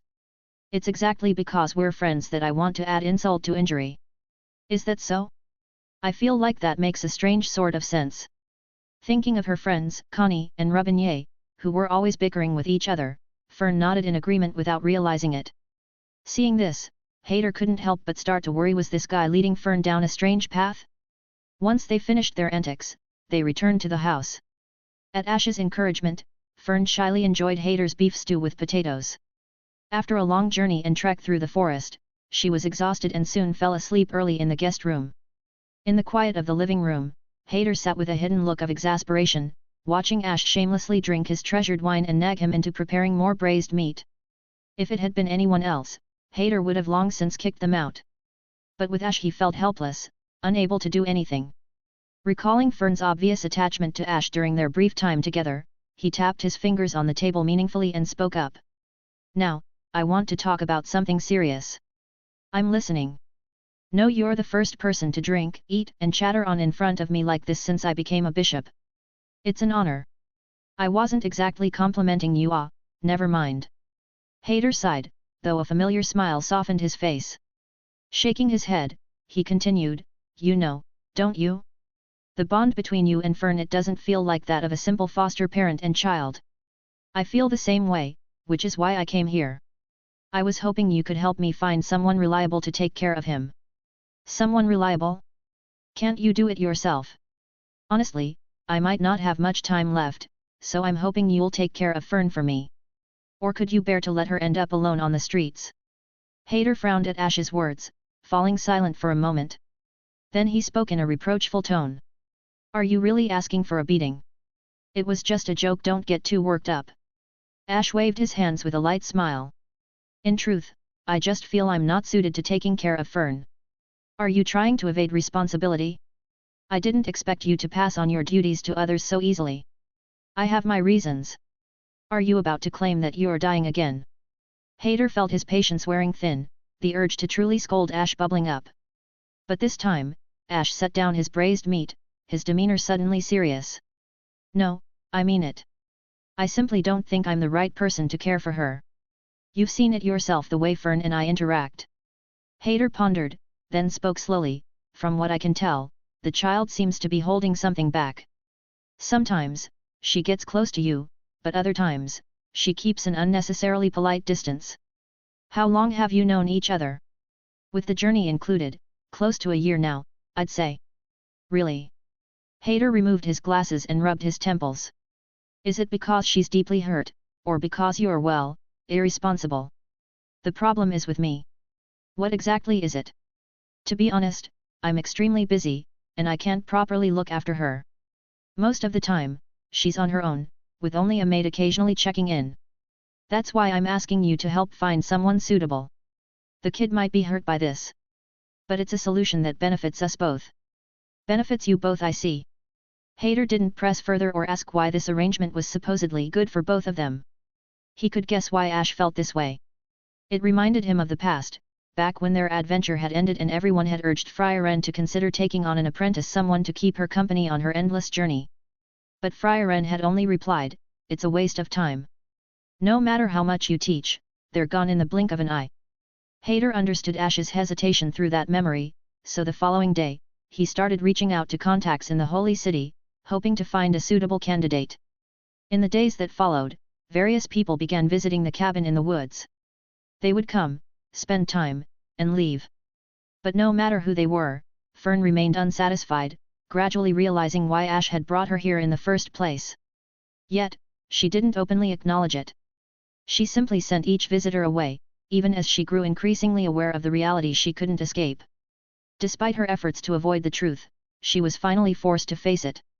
She had to accept that she was no longer needed. Chapter 72, Someone Else's Child. Although both Ash and Hader were doing their best to keep Fern from noticing their true intentions, they continued to bring in people who specialized in child care, under the guise of inviting guests to play. Each time, they would subtly ask Fern how she felt about the guests and, in turn, gauge how the guests felt about her. They thought they had concealed their purpose well, but they underestimated the sensitivity of Fern, a former homeless child who had grown up learning to read between the lines. Or perhaps, more tellingly, it was the way those visitors looked at her that gave her the sense they weren't just here as friends of Ash. The turning point came one day when Ash and Hader went together to the Holy City. Fern, who was tidying up the room Ash had been using, noticed something unusual. The drawer was half open. Did Master Ash forget to close the drawer? she muttered. This particular drawer had always been securely locked, never touched in front of her. Now, seeing it partially open stirred an unsettling curiosity, and she couldn't help but glance inside. At first, she only intended to close it, but something caught her eye, a document with a familiar name, one of the recent guests. Unable to resist, she gently took out the file. Inside, she found extensive information about each visitor who had come by, personal traits, family background, financial standing, and, most importantly, their attitudes toward children. Is this what I think it is? No, there must be some mistake. Fern whispered, her voice wavering as she tried to reject what she was seeing. Yet, with undeniable evidence laid bare, the truth she had long ignored finally broke through her defenses. The world around her seemed to lose its color and sound, leaving only her rapid, shallow breathing and the relentless beat of her heart. Her mind went blank, her pupils dilated, and she was left staring as the papers slipped from her trembling hands, scattering across the floor just like the fragments of her heart at that moment. Ah! No! I need to clean this up. If I leave these documents scattered, Master Ash will be angry, but no, he's never been angry with me, not once. What is happening? Fern dropped to the floor, scrambling to gather the papers. Yet her vision was blurred, and despite her efforts to hold herself together, tears spilled down her cheeks without restraint. This is strange. Why can't I stop crying? I can't see, what should I do? Master Ash will be back soon. No matter how hard she wiped at her tears, they continued to flow. She tried to stifle the sobs rising in her throat, but the more she tried, the stronger they became, forcing themselves out against her will. It felt as if an invisible hand was gripping her chest tightly, squeezing with a pressure so intense she could hardly breathe. A sharp, wrenching pain struck her, forcing her to knees. She instinctively clutched her chest with both hands, as if that might ease the ache. Her face, usually calm and expressionless, was now distorted with despair, and finally, this mature but still young child was overwhelmed by the wave of emotions she'd been holding back.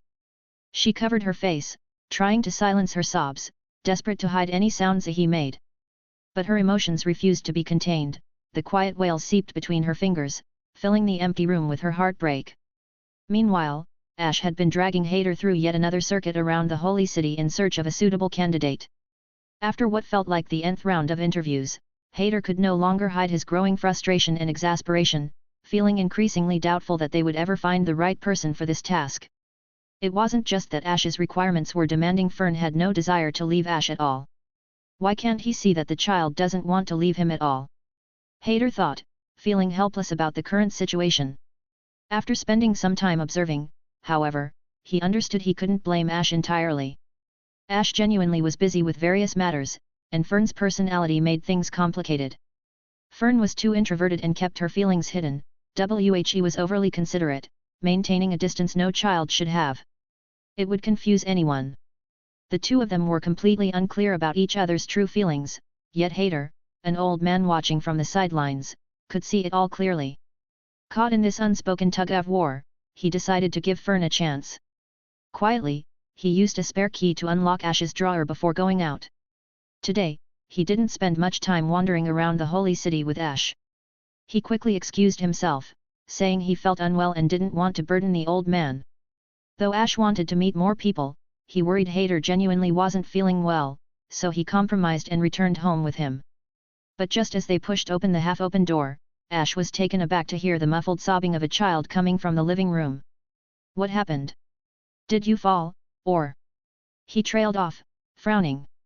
No, that's not it. Fern hadn't cried since the night they first met.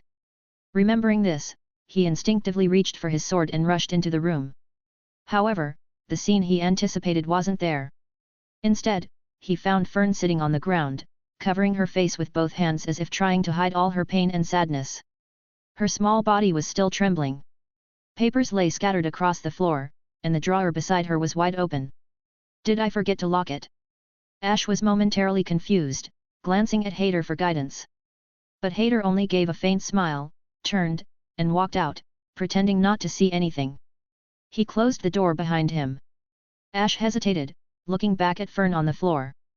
Then, he squatted down beside her, gently stroking her hair, trying to comfort her. What's wrong, Fern? Ah. I mean, how should I put this? To be honest, he had no idea what to say and found himself suddenly at a loss for words. Fern's small body jolted at his touch, but, realizing he was there, she began wiping her tears with one hand while clutching the hem of his clothes with the other. She looked up, her eyes full of helplessness and even fear, and apologized to him through broken sobs. I'm sorry. I didn't do well. It's all my fault. I'm sorry, I was wrong, please forgive me. Her voice was trembling, choked with quiet desperation. Seeing her like this sent a wave of panic through him. No, why are you apologizing? You haven't done anything wrong, there, please don't cry, he said, flustered. Look, I'll get you whatever you want to eat, okay? No, that's not it. I don't want to be someone else's child. Fern's words came out strained, as if each one took all her strength. She gave up wiping away her tears, her small hands clutching his clothes even tighter. Chapter 73, I should not have contacted humans in the beginning. The young girl clung tightly to the hem of Ash's clothes, her fingertips turning white from the pressure, as if this hold was her last lifeline. Her previous words, combined with this desperate grip, seemed to silently convey, please don't leave me. I'll change, I promise. Ash looked down at her pale, slender fingers, sensing her silent plea, yet not fully understanding why she was apologizing. All he could do was stare at those small hands, his heart twisting in conflict. The air around them felt as if it had stilled, time moving at an unusually slow pace. Gradually, his eyes softened, shifting from confusion to a deep, tender warmth. A powerful, inexplicable force tugged at his heart, compelling him to reach out. He gently stroked Fern's soft hair, his other hand carefully wiping away the tears staining her cheeks. Speaking in the calmest, warmest tone he could muster, he said. I understand your feelings. I truly do. I'd like to agree, but it wouldn't be responsible for either of us. This is a serious decision for us both, so before I hand you over to a new family, let's talk things through, okay? Talk. Fern's voice wavered, broken by her sobs, but her expression shifted as she grasped his words. And as soon as she understood, her head shook vigorously, her tone trembling yet firm, no. I don't want to talk. Listen, Fern, I don't want it. Absolutely not, no. For Fern, who always carried herself like a little adult, this sudden, stubborn outburst was entirely out of character. But Ash quickly recognized that words were failing here. It was as though she were that person who usually stayed calm and rational, bottling up her feelings for far too long, and now that emotional floodgate had burst. Those who keep their feelings under tight control daily can often react explosively once they've reached their breaking point. He knew now that unless he agreed to her request, his words alone would mean nothing. When someone is in this state, negotiation is futile. At times like this, there's only two outcomes, either you succeed in reassuring them, or you fail utterly. But he didn't want to deceive her, nor did he want to face the consequences of a promise he might not keep. He simply wanted to avoid negotiations that could lead to further heartbreak for Fern. If he couldn't fulfill his promise, he feared the child would come to resent him in the future. So, when he saw her tearful face, her fragile hands clinging desperately to him, he chose a different approach. He simply reached out and pulled her into a gentle embrace. Holding her close, he let her trembling form rest against his chest, lightly patting her back without saying a word. He hoped this quiet action could provide some solace just like on the night they had first met. And so, in this silent embrace, time seemed to lose its meaning. Gradually, her sobbing subsided, leaving only the soft rhythm of their breathing and heartbeats. Though Fern's tears had stopped, her small hands remained clasped tightly around Ash's waist, as if she feared that letting go would mean losing the warmth and security she'd found in his arms. Ash did not let go of her hand, instead, he continued to hold the young girl gently, embracing her with such care that it felt as though any added pressure might break her fragile frame. Outside the room, Hader hadn't gone far. Instead, he lingered just beyond the window, discreetly observing the exchange between Ash and Fern from a distance. At that moment, even Hader felt that everything around him seemed to fade into a monochrome world, as if the only color left was in the quiet, pure bond shared between them. But he murmured softly, Ash can't possibly accept this so easily, right? Hader knew Ash well, much like he understood Fern's situation. While Ash hadn't explicitly revealed his true identity, Hader could sense it. Ash wasn't human, at least, not in the traditional sense.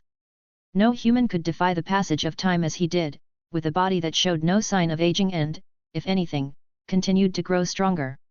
For an immortal being to embrace the responsibility of caring for a human child, that would be incredibly difficult. This was why Hader couldn't entirely fault Ash's hesitation. Choosing to face short-term sorrow rather than risking long-term grief made sense, but that child genuinely wants to stay by your side, Ash. He's so sensible to sensible, really it's heartbreaking, Hader sighed, withdrawing his gaze from the window.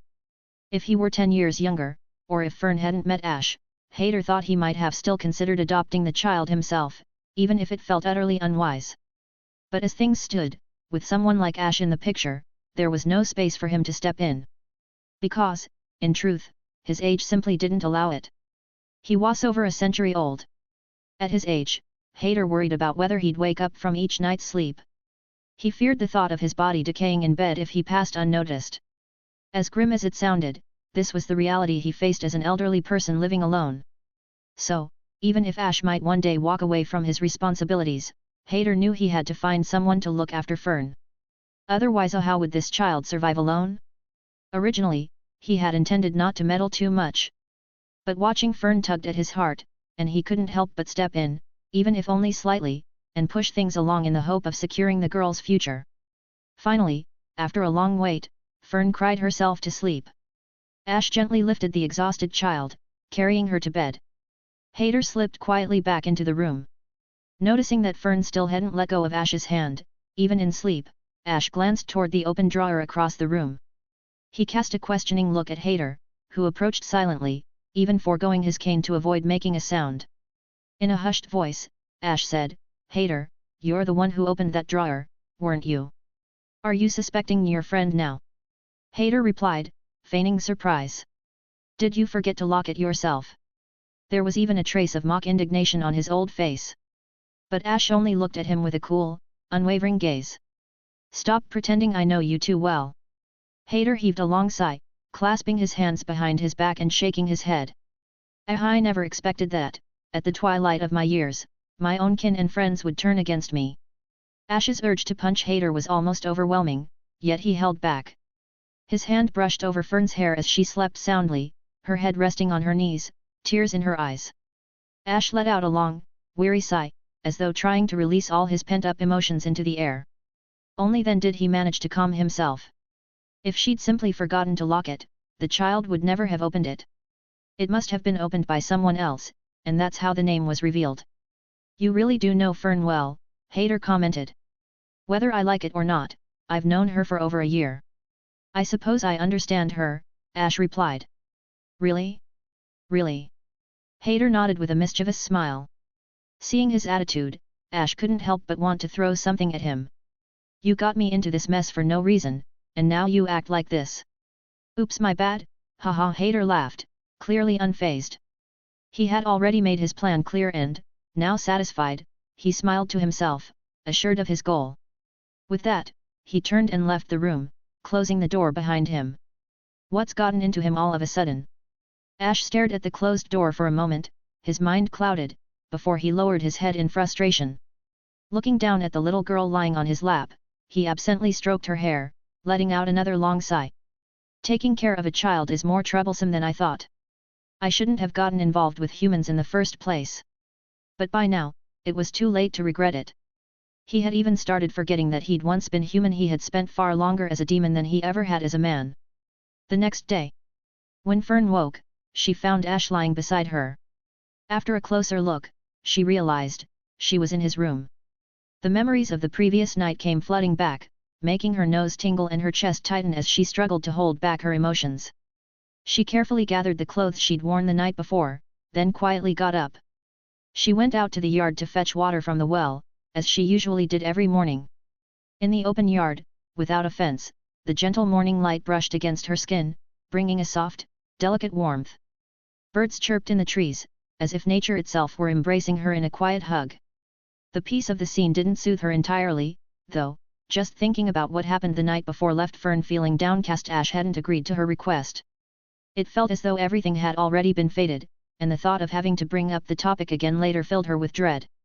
When the weight of the wooden bucket handle dug into her fingers, nearly overflowing, she clenched her teeth, determined to press on, swaying unsteadily as she walked.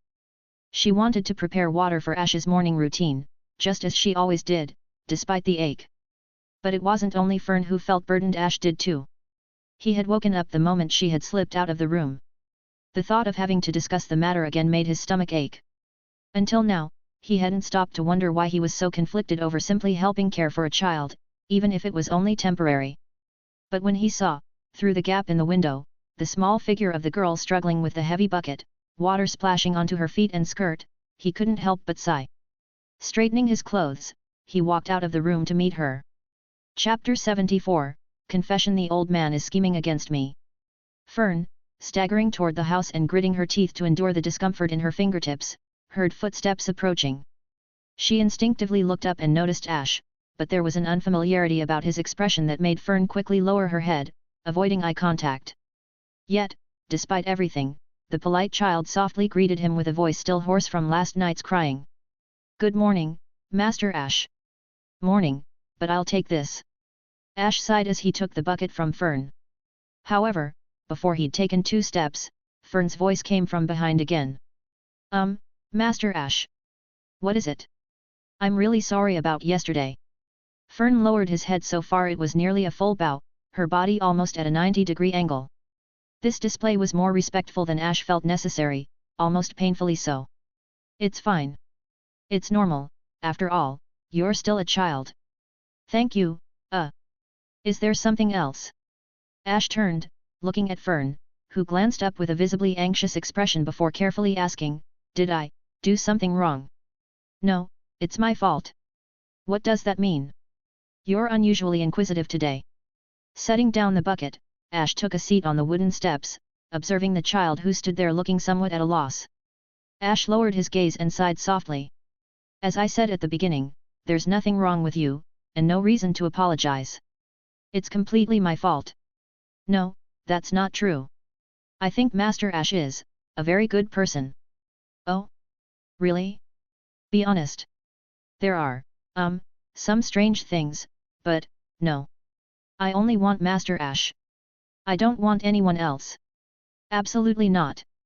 Clutching the hem of her skirt tightly with both hands, Fern raised her voice, pouring all her emotion into her words. She squeezed her eyes shut as though afraid of seeing something that might shatter her hopes. But in reality, Ash simply sat there on the steps, leaning his elbows on his knees and resting his chin on his hands with an amused sigh. "What kind of speech is that? If you were 7 years old." "No, wait, aren't you 7.5 now? If you were 8 or 9, I might be moved hearing this." "Yes. I'll definitely tell you. Even if it's 8 or 9 years from now, I'll absolutely tell you." Why did he have to wait until she was 8 or 9 years older to be moved? Fern was a bit confused, but she placed a hand on her chest and promised him with utmost seriousness. Such a solemn yet innocent vow made Ash chuckle and shake his head. "You're still young, so maybe you don't fully understand, but what you just said is almost like a confession." "Confession?" "Yes, it means expressing the feelings in your heart, love, or affection. So I'm just expressing my feelings toward Master Ash." Fern tilted her head in confusion, thinking it over before, with a hint of nervousness, continuing, "Master Ash, do you actually dislike children? Because they're annoying? Or, am I being too difficult?" No, that's not it, this is on me. Let's not talk about this anymore. If someone hears, they'll think I'm some kind of outrageous pervert." What was meant to be a serious explanation had veered into strange territory, leaving Ash momentarily at a loss. Realizing he was dealing with a genuinely innocent child, he rubbed his forehead, unable to look straight ahead. But despite his response, Fern still felt unsettled. Though Ash hadn't wanted her to worry, she couldn't help but say, "Master Ash, if there's something you don't like about me, I'll really try hard to change it." "No, you're wonderful just as you are. There's nothing I dislike about you. I like you, too. But, that's exactly why I can't stay with you like this." "Why? Oh, how should I put this?" Looking at the girl, who for the first time seemed a little confrontational, Ash rubbed his throbbing temple and sighed. "Think about it, I'm busy, right? So Fern's gaze was firm, unyielding. So, I can't take good care of you. If there was someone better. I don't want anyone other than Master Ash. Fern interrupted him instantly, making his words stop abruptly. I expected you'd say that. But why? Why do you insist on staying with me? Because if it weren't for Master Ash, I might have died on the roadside. It was Master Ash who gave me hot food, a clean bed, he gave me a home. When I was scared, you hugged me tightly. In the middle of the night when I was frightened, you held my hand gently. Even when you were injured, the first thing you thought of was whether I was hungry. So, I like Master Ash the most, the most. By the end of this confession, which could almost be called hoarse, Fern was out of breath. Her chest was heaving with the effort, and she struggled to steady her breathing. Ash looked at her, dumbstruck, as complex emotions churned within him. He hesitated, wanting to speak but unsure of what to say. Her words had shaken him. He hadn't anticipated that her attachment to him ran this deep, though he couldn't deny that he understood. So, is this my fault? Yeah, it's clearly my fault. But I also have my reasons. Letting her go is the best solution for both of us. Why don't kids ever understand adult problems? No, I can't shift the blame here, Fern really doesn't know any better. To her, I'm like a parent. And to a child, losing their parent feels like losing their whole world. He could understand that. In the end, he found himself unable to say anything. Instead, he simply patted the step beside him, motioning for her to come closer. She approached cautiously and sat beside him, her gaze both hopeful and unsure. Ash stroked her hair and sighed softly, feeling as though he was yielding to something he couldn't escape. For now, let's set this matter aside. Why not give up? He glanced at Hader, who was peeking from a distance, and quickly came up with an idea. By the way, have you wondered why I get along with Hader? Why? Well, actually, Hader and I are about the same age. You're joking, right? Believe it or not, I'm even older. Fern's face was full of disbelief, her confusion evident. Seeing her reaction, Ash repeated the same reasons he had once given Fryaren and others, reasons he knew could ease her worry without hurting her too deeply. Compared to any other explanation, this seemed to be the gentlest way to ease the blow for Fern. Though he wasn't entirely sure whether claiming he'd age out and leave her was any kinder than just vanishing due to other reasons, this seemed the least painful route. He was just beginning to think this plan might work, that maybe, just maybe, he could gently guide her to accept a more suitable family when Hader unexpectedly stepped out from his hiding place. The old man, seemingly oblivious to what Ash was really thinking, wore a warm smile as he held an ancient book in his hands. If it's just a matter of lifespan, then there's no need to worry. What do you mean by that? This is the spellbook of Evizi, a sage from the mythical era. It contains the lost magic of resurrection and immortality. As Hader spoke, his expression remained serious, almost absurdly so. No, that kind of magic doesn't exist, right? You know who my master is. Even the great magicians of the mythical era didn't know all the magic, and this is a spellbook that hasn't been fully deciphered yet. I feel like you're lying to me. Please, just believe me for once. Besides, if it works, I'd like to live a little longer, too. Isn't this a win-win situation? Hader ignored Ash's doubt and handed the book to him with a smile, his face full of confidence. Fern, who had been feeling cold to her very bones, her eyes empty and tears threatening to spill, saw hope rekindle in her heart as she listened to their exchange. A small, bright smile broke across her face, and she hugged Ash's waist from the side, her face lighting up as if she'd been brought back to life herself. That's wonderful. Master Ash. You can live for a long, long time. This way, we can be together forever. Yes. Looking at her innocent and sweet smile, feeling her small arms hugging him tightly and sensing her body trembling slightly with relief, Ash found himself unable to extinguish this small glimmer of hope. After all, he couldn't bring himself to shatter the fragile hope of the child who'd just been pulled from despair.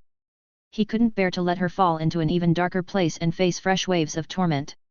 Did this old guy really know what he was doing? Am I actually falling for this? He tried to force a smile, but inwardly he wanted nothing more than to hit the old man.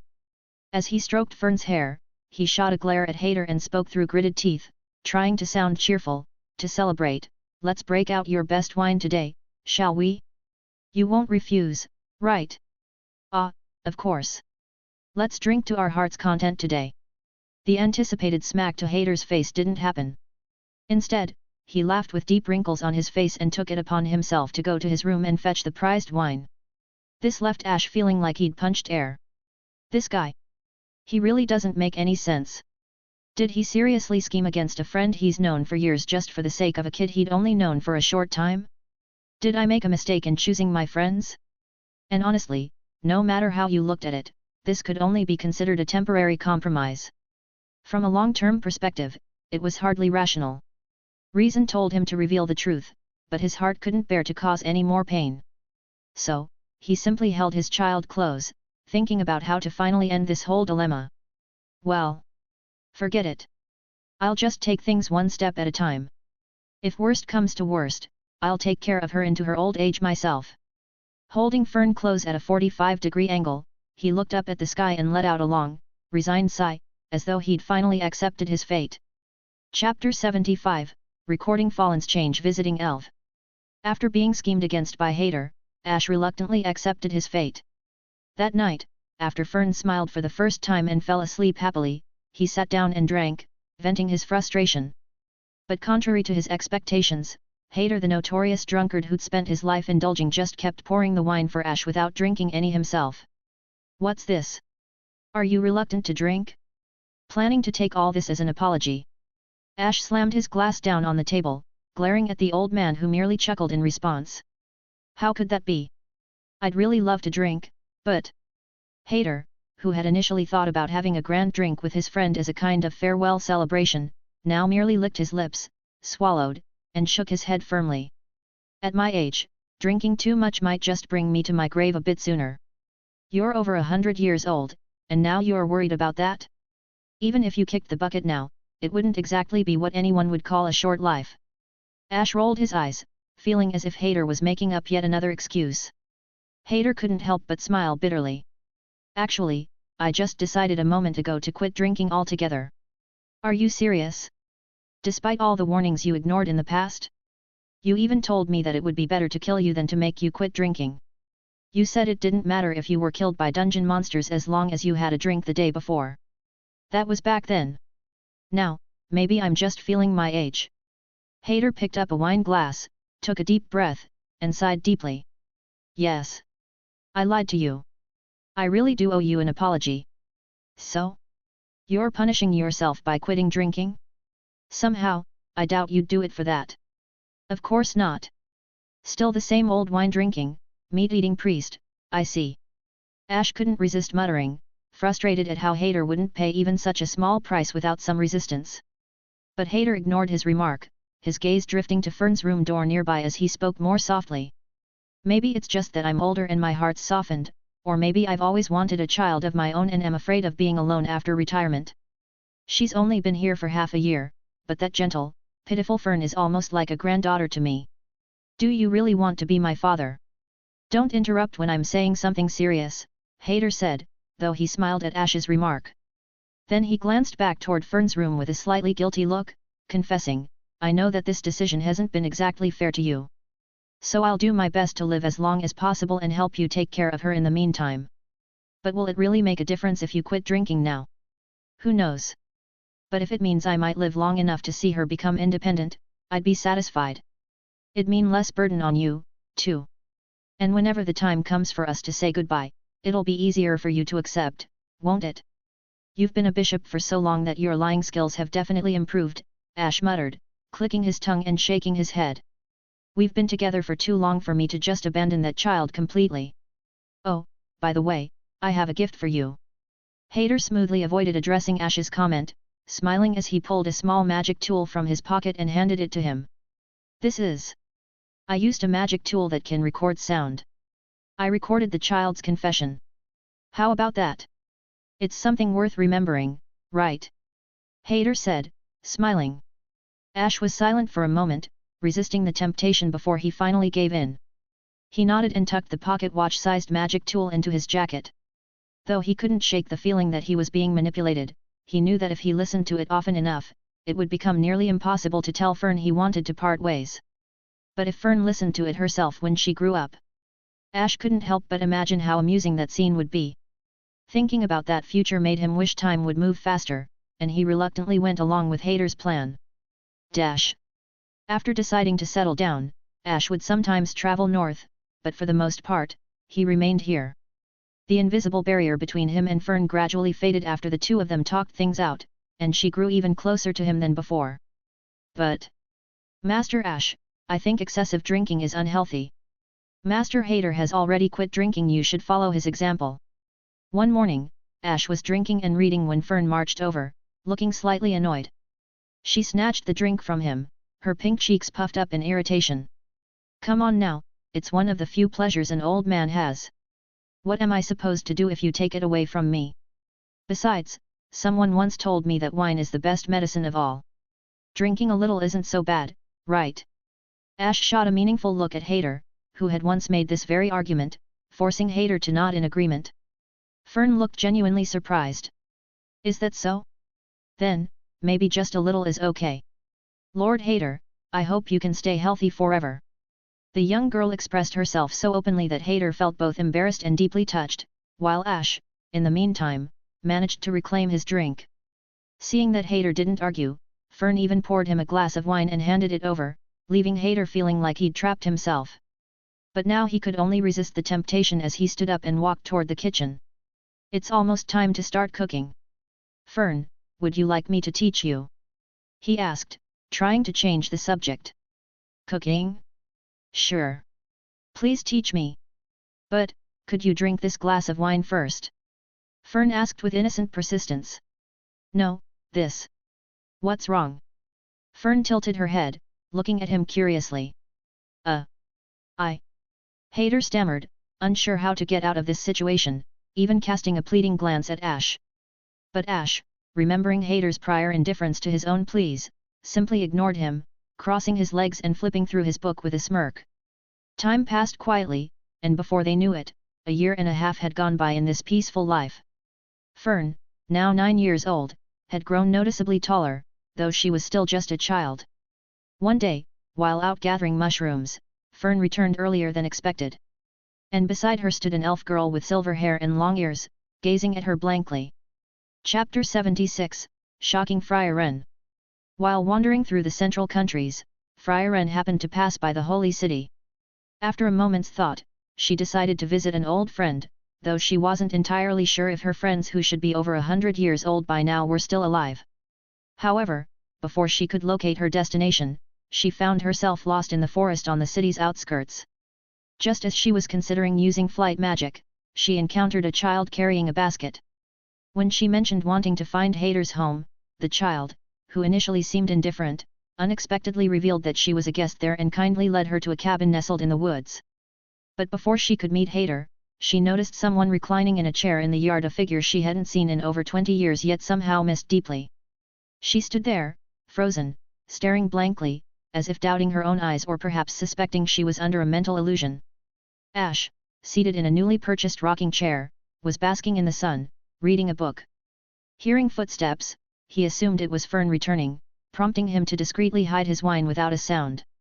However, when he looked up, he was taken aback. Is that you, Fryaren? It's been ages. This is a rare sight, he said, surprised. Is this miss a friend of Master Ash?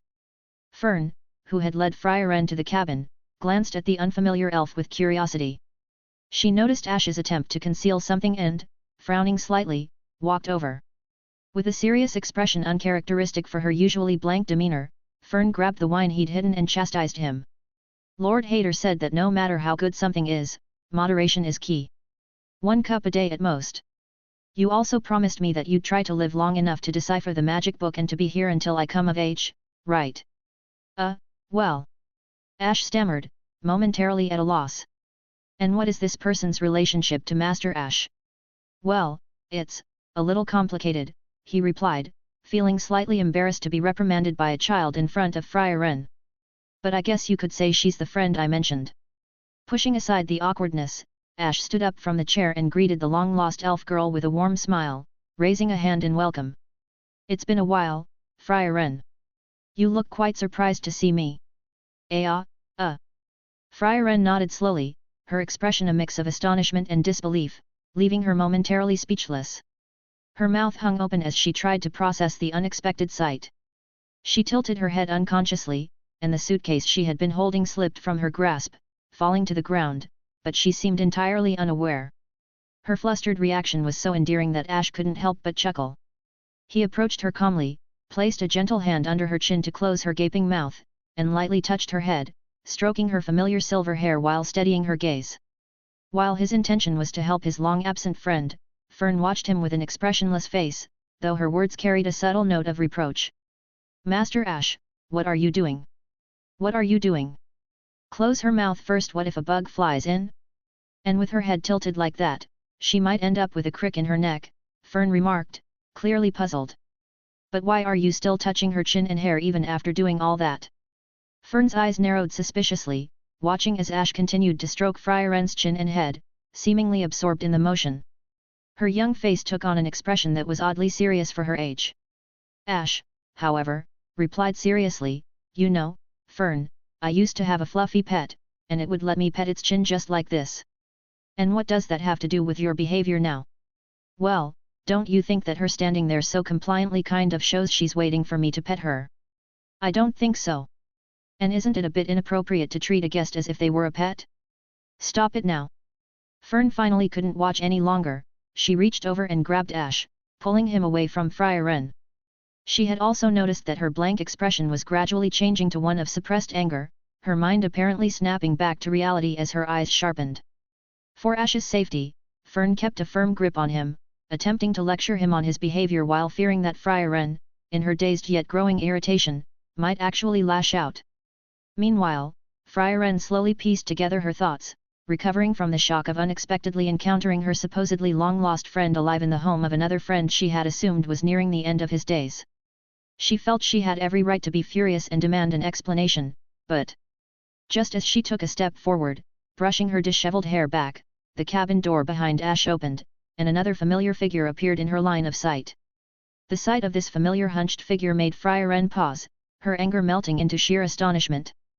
"This has to be a joke, right?" Hearing the commotion outside, Hader had rushed out, thinking it was just the usual squabble between Ash and Fern. But when he saw the silver-haired elf, he stopped dead in his tracks, his eyes widening in surprise. "Fryaren? You actually came to see me? So you're still alive? Hey, you old drunkard. Haha, you're as heartless as ever, saying something like that the moment we meet. Or were you hoping I'd kicked the bucket already?" Hader chuckled, his laughter rumbling as he opened the door wide, inviting them all to come inside. Fryaren hesitated for a moment, glancing back at Ash before replying defensively, "It's not that I actually wanted that, but, honestly, sometimes I do wish Ash would disappear. Every time he's about to die, he somehow just keeps hanging on. It's unsettling. And with that attitude of his, even I get annoyed." Ash remained calm, responding with a slight smile, "I already told you, it's about your chin. No way you're definitely just doing it because you find it amusing. Oh, did you figure me out? I feel a bit shy about that. Pretending. How long have we known each other?" Fryaren's voice dripped with disgust, but Ash's exaggeratedly bashful reaction, as he scratched his head with a sheepish grin, only deepened her disapproval. Deciding it wasn't worth arguing, she picked up her suitcase and strode briskly into the cabin. Fern, meanwhile, couldn't contain her curiosity any longer and asked Ash, "Are you really friends, Master Ash?" "Why do you ask?" "It's just, hearing her talk about you like that, it feels like you've known each other forever. Is Master Ash really over 100 years old? See? That's why you should treat me with care. I'm old. If you get me too excited, I might just die young, okay?" In reality, even though 100 years wasn't long for a demon, Ash pretended otherwise. He put on a frail expression, not wanting to correct the misconception. But his words made Fern a bit unsettled. "I want to be gentle, Master Ash, but sometimes you behave so recklessly." Yes, I'm at fault, it's my fault," Ash replied nonchalantly, pinching Fern's cheek playfully before hurrying after Fryaren. Left on her own, Fern sighed, wondering how to balance being gentle with curbing Ash's impulsive behavior. In the crispness of late autumn, this phase of Hader's life brought him unexpected joy. Hosting his two old friends filled him with a rare sense of warmth. Though he was aged, his hands trembled, and his body wasn't as strong as it used to be, he was still determined to handle everything himself, letting Ash and Fryaren talk as he prepared wine and food in the kitchen. It might have seemed strange to let a centenarian take on this responsibility, but, after all, everyone except Fern was older than him, and their years of camaraderie had naturally made them comfortable letting him play the host. As soon as Fryaren put down her luggage, she sat by the dining table, propping her chin on her hand and casting Ash a somewhat hostile look. The earlier antics he had pulled still seemed to bother her. Seeing the tension, Fern quickly brought tea for both of them, then obediently went to the kitchen to assist Hader. Fryaren's gaze followed Fern, curiosity flickering in her eyes. She couldn't resist asking, "Who's this child?" Ash, smiling casually, answered, "My great-granddaughter." "Great-granddaughter? I see, so wait, great-granddaughter? Great." The word registered slowly in Fryaren mind. Realization hit her, and she nearly jumped in shock, mouth hanging open, but her excitement made her inhale at the wrong moment. She choked on her tea, the bitterness biting into her throat as it splashed into her windpipe, causing her to cough and sputter uncontrollably. She clutched her chest, struggling to regain her breath. Ash, who had been ready for such a reaction, raised a small, diamond-shaped blue shield just in time to block the spray of tea. With an amused grin, he calmly sipped his own tea, watching Fryren's comical reaction with delight. "Well, that was quite the reaction. I thought you'd be surprised, but I didn't expect you'd actually choke on your tea." Chapter 77, Did the Old Men Tacitly Betray the Elf? Fryaren took a long moment to calm herself after the initial shock. She continued to clutch her chest, trying to settle her racing heart, all while keeping her gaze fixed firmly on Ash. She finally managed to ask, though her voice was still tinged with disbelief, "So, you already have a great-granddaughter? When did you get married? And why doesn't anyone know about it?" Ash responded with an easy smile, "What's so surprising about that? Isn't it perfectly normal for humans to marry and have children?" "True, but still, that's not the point." Fryaren shook her head in exasperation. "Why didn't you tell us? Didn't you know?" Ash leaned back, a glint of mischief in his eyes. "Actually, Fern's grandfather is Hader." "Is that true?" Fryaren froze, clearly not expecting that answer. A long silence followed as she processed the revelation, before she suddenly leaned forward, bracing her hands against the table. "However, don't be so excited, that was just a bit of a joke," Ash said, noticing her reaction. He placed a gentle hand on her head, nudging her back into her seat, his chuckle warm as she stared at him, utterly bewildered. "In truth, Fern is actually an orphan from the wars in the southern countries." "Hey!" Fryaren's face darkened instantly, her tone a mixture of frustration and confusion. "You were joking? About all of it?" "But," Ash replied without missing a beat, "Hader genuinely treats her like a granddaughter." "Impossible!" Fryaren shot back, shaking her head in firm disbelief. "Neither of you is the kind to help out without reason." "Her ancestor was once my adjutant and one of my closest friends," Ash explained, his voice calm. "I had no clue about raising children, so I brought her here. Somehow, she and Hader have bonded quite well." Fryaren opened her mouth, ready to speak, but Ash's unexpected revelation silenced her. Her thoughts were jumbled as she tried to process everything he'd just said. She felt an overwhelming mix of irritation, confusion, and even a bit of humor at his casual demeanor, uncertain whether to berate him or laugh. Ash, however, remained relaxed, sipping his tea as he continued to smile. "But enough about my situation. Why are you here so suddenly?" "I was on my way to the holy city to buy something," Fryaren replied, looking pointedly at the older man who had entered from the kitchen, evidently drawn by the noise. She hesitated before continuing, "I also remembered that I owe Hader quite a few favors.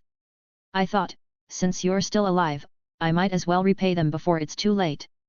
"Wait a minute, don't just repay Hader. What about my favors? I don't recall owing you anything." "Oh, if Millie were still alive, she certainly wouldn't be so forgetful," Ash sighed, putting on an exaggerated look of disappointment, as if deeply wounded by her words. The mention of Millie reminded Fryaren of a significant favor she owed Ash from 1,000 years ago.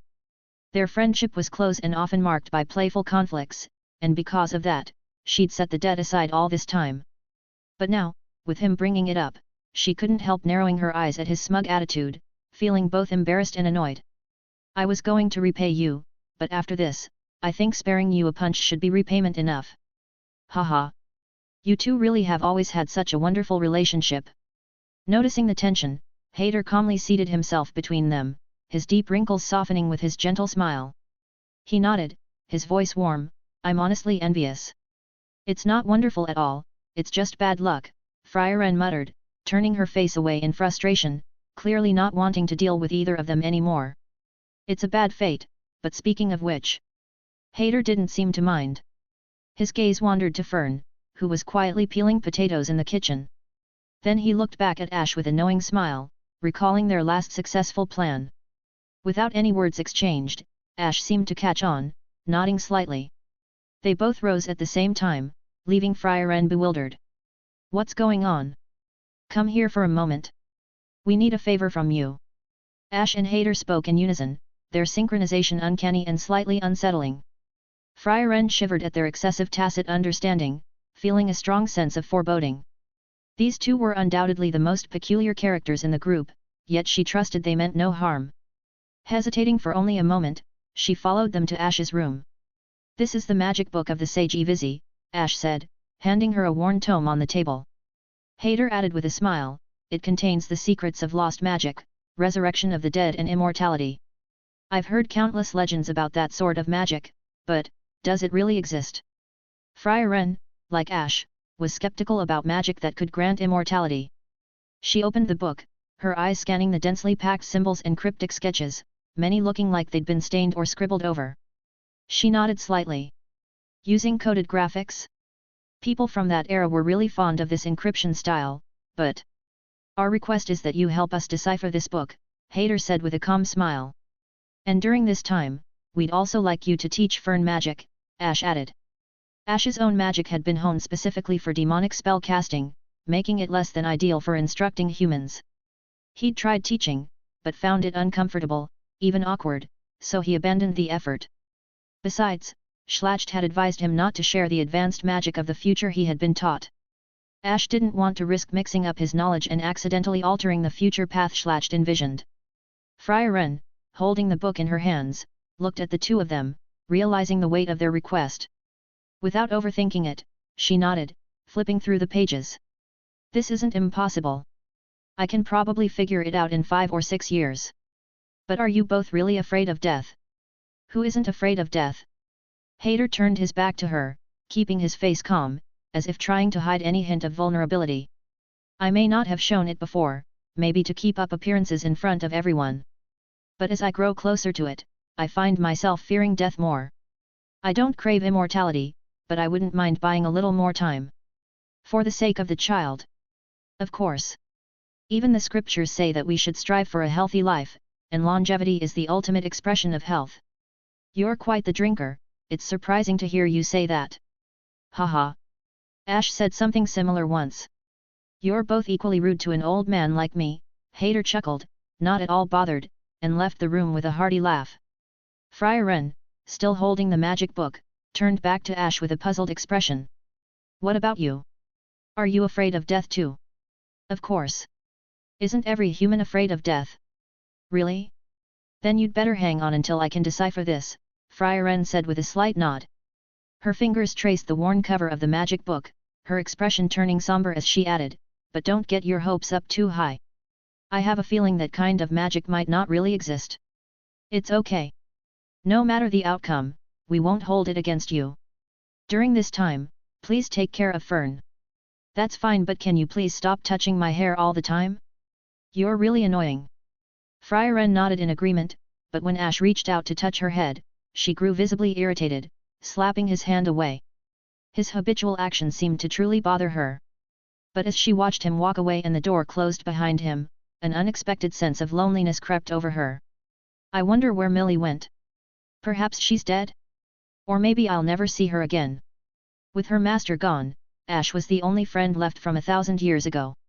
The thought that no one would tease her like this or ruffle her hair anymore gave her a fleeting sense of relief, but as she pondered it further, Fryaren felt a pang of loneliness.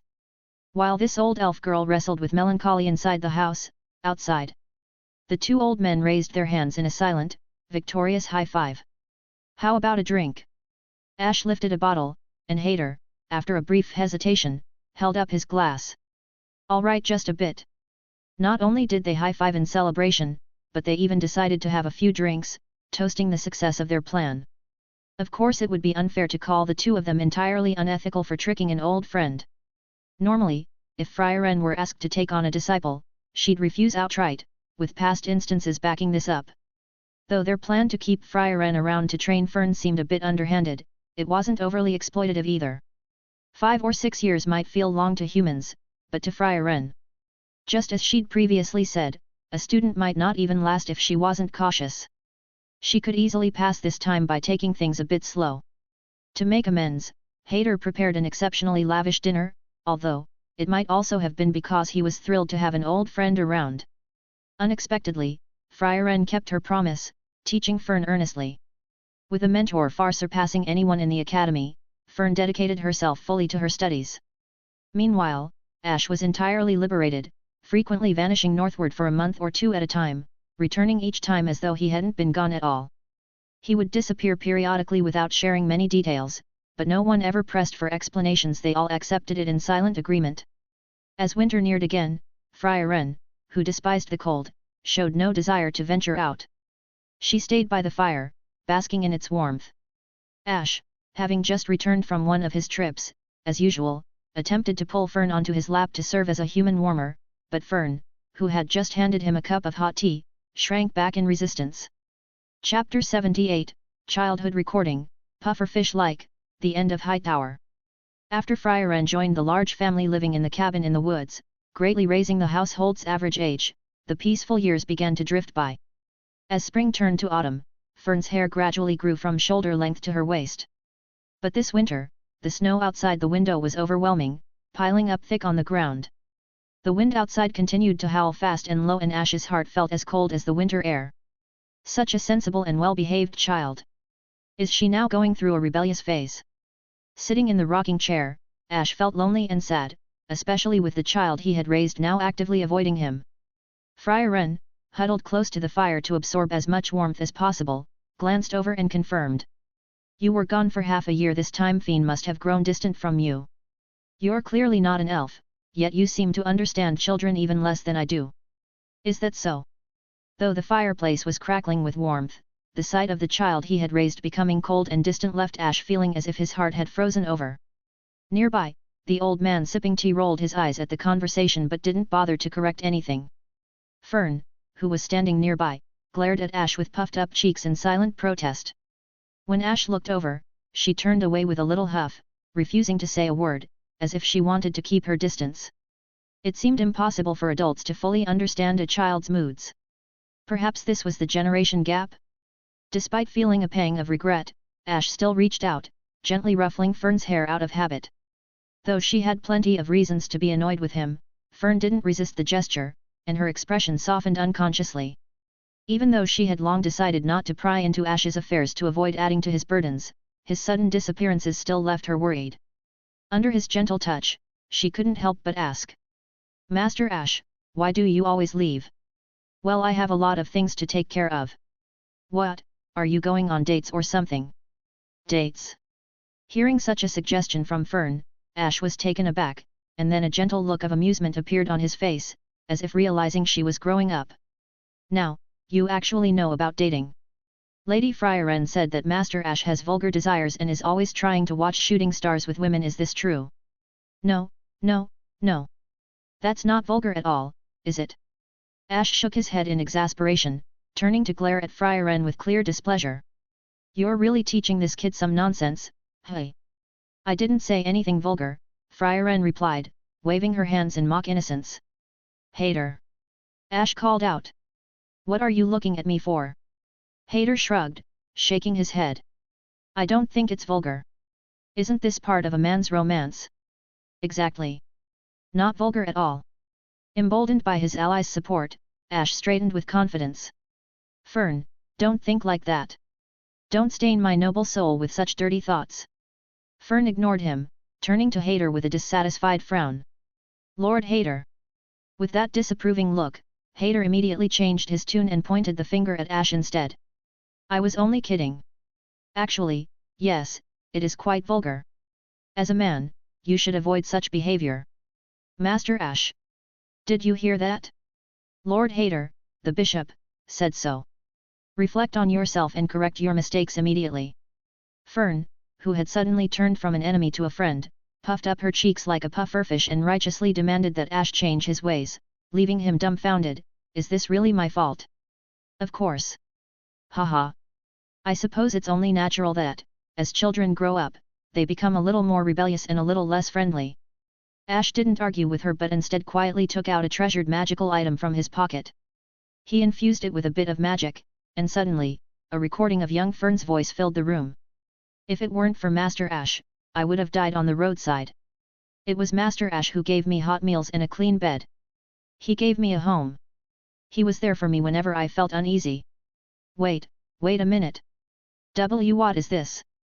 Fern, who had been puffing up her face, quickly recognized her own voice and, red-faced, rushed forward to try and snatch it away.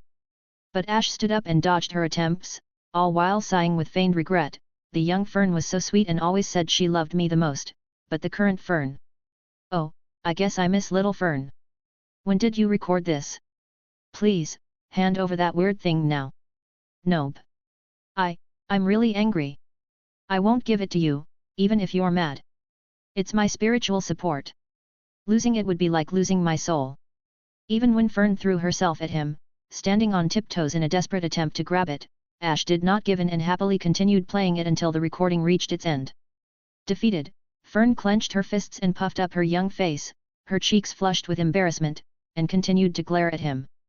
To be honest, her expression was rather cute and not intimidating at all, so Ash had no intention of compromising and even proudly showed off his treasured item to Fryaren. Fryaren couldn't help but nod approvingly. You really have some precious stuff there. I never thought the usually cold Fern could have had such an adorable face. That's right. The two of them happily continued chatting together, but the price of their teasing was that Fern turned her back with a pout and ignored them both for the entire night. Even the next day, Hayter did not intercede on their behalf, leaving the two of them to apologize to her one after another. Yet, even after both apologies, Fern only forgave Fryaren, still holding a grudge against Ash, who stubbornly refused to hand over the recording or explain further. As a result, Fern maintained a cold war with him for several days, ultimately forcing Ash to decide not to use his winning item so easily again until a truly critical moment. In truth, it wasn't that Ash wanted to withhold what he did, he simply often failed to clarify his actions properly. Apart from visiting the Magic City, most of the other places he traveled to included the royal capital and the Demon King's castle. Within the Demon King's castle resided two great demons, the corrupted sage and the bloody god of war. One could teach him advanced, innovative magic, while the other offered instruction in martial arts. Moreover, the two of them were extremely powerful, and if they weren't careful, they could stir up considerable trouble outside the castle walls. If Ash didn't go there regularly, it would be difficult to keep the situation fully under control. And, of course, Ash also sought to improve his own skills, which motivated him to make frequent trips to the Demon King's castle. If Ash didn't visit the Demon King's castle regularly, countless towns and villages around the world would suffer. Qual, while an intense researcher who rarely left his studies, was relatively low risk. But Rival, a berserker, constantly sought worthy warriors to battle, even planning a visit to Warrior Village to find a challenger capable of facing his most powerful attacks. He ultimately decided against it, though, as a more promising opponent was anticipated. Fortunately, Rival's focus remained on the Demon King's castle without proclaiming himself the Demon King, sparing the world from greater trouble. Over time, however, the cozy, harmonious atmosphere of the woodland cabin began shifting toward a heavier, more solemn tone, largely due to Hayter's declining health. His coughing fits grew more frequent and echoed even in the quiet of night. While magic could heal external injuries, it was powerless against disease and aging, something even Fern had come to recognize. The signs were unmistakable. Hayter's life was drawing to a close. One day, after Hayter had stumbled and been confined to bed for recovery, a concerned Fern couldn't help but ask Fryaren anxiously, "Lady Fryaren, is there no progress on that magic book? Can't we speed things up a bit?" Fryaren seemed to hesitate, caught between saying something and holding back. "I think that book's magic might be," she paused, then shook her head. "Never mind. Don't worry, I'll do my best to speed up." Meanwhile, in Hayter's room, Ash sat beside the bed, arms crossed, observing his old friend with an unreadable expression. Hader, bedridden and needing rest, looked back with a familiar smile. After this, that child will depend on you, Hader murmured. Isn't it a little early to start saying your goodbyes? Ash replied. But it probably won't be long now. Ash exhaled quietly. Fair enough. Forgive me. For what, exactly? For a lot of things. Hader's eyes closed slowly, his expression calm. Instead of fear, he seemed filled with a deep nostalgia, holding on to memories he was reluctant to release. In the days that followed, Fern dedicated herself to practicing magic, driven by the promise she'd made with Hader in Ash's absence. She poured his energy into offensive spells, targeting the rocks along the cliffside of the mountain's back edge. Her goal was clear, to establish herself as an independent magician and allow Hader, who had become like a grandfather to her, to pass on peacefully, knowing his legacy was secure. Realizing he likely wouldn't live much longer, Hader began wondering if he should reveal the truth to Fryaren that he and Ash had orchestrated a bit of a deception to secure her presence as Fern's mentor. Chapter 79, Even until the end of your life, I will protect you. Because of Ash's unique circumstances, Hader wasn't entirely sure how long he could count on him to care for Fern. So before Fryaren left, he hoped that Fern would at least be able to keep up with one of the two or, ideally, have the skills to support herself by the time he passed, giving him some peace of mind. After all, just as Fern saw him as her grandfather, Hader truly thought of this young life the last he encountered in his own as his granddaughter. Ash, understanding Hader's concerns, looked at the frail and weary old man lying in bed and sighed, I understand what you're hoping for, but you've misunderstood something. At this point, I could never abandon her. And honestly, she's nearly self-sufficient already. She's basically grown up and can make her own way. So there's not much to worry about. But then Hader asked him something unexpected, with a hint of mischief and perhaps something deeper, which caught Ash off guard. To tell the truth, what exactly is Fern to you? Fern? She's a child, right? What else would she be? Ash replied with genuine surprise. He had raised Fern, watched her grow, and the thought of her as anything other than a child simply didn't cross his mind. Haha. Indeed, to us, she's always been a child, Hader chuckled softly. Then, with a slightly more serious tone, he added, but children grow up. Someday, she'll become a graceful young woman, and though you won't age, at least in appearance you'll look like peers. Only in appearance, right? When she was young, she could see you as a father figure, but as she matures and appears as you do, can she really still see you that way? I think it might be difficult. Don't you agree? Hader's gaze and tone, unusually protective, made Ash a bit uncomfortable, almost like Hader was suddenly acting like a grandfather protecting his granddaughter. This made Ash raise an eyebrow, finding the implication both amusing and strange. What are you imagining all the time? Ash replied lightly, trying to brush off the mood. She's practically family, a younger sister, isn't she? No blood relation, Hader reminded him. Fine, then the older brother next door. A brother next door who's cared for her since she was little, Hader pressed on, think about what that means. All right, I'll think about it. We can put this aside for now, Hader said with a hint of humor. But just consider this, she'll look like she's in her 20s soon enough, and what about you? A neighbor's brother.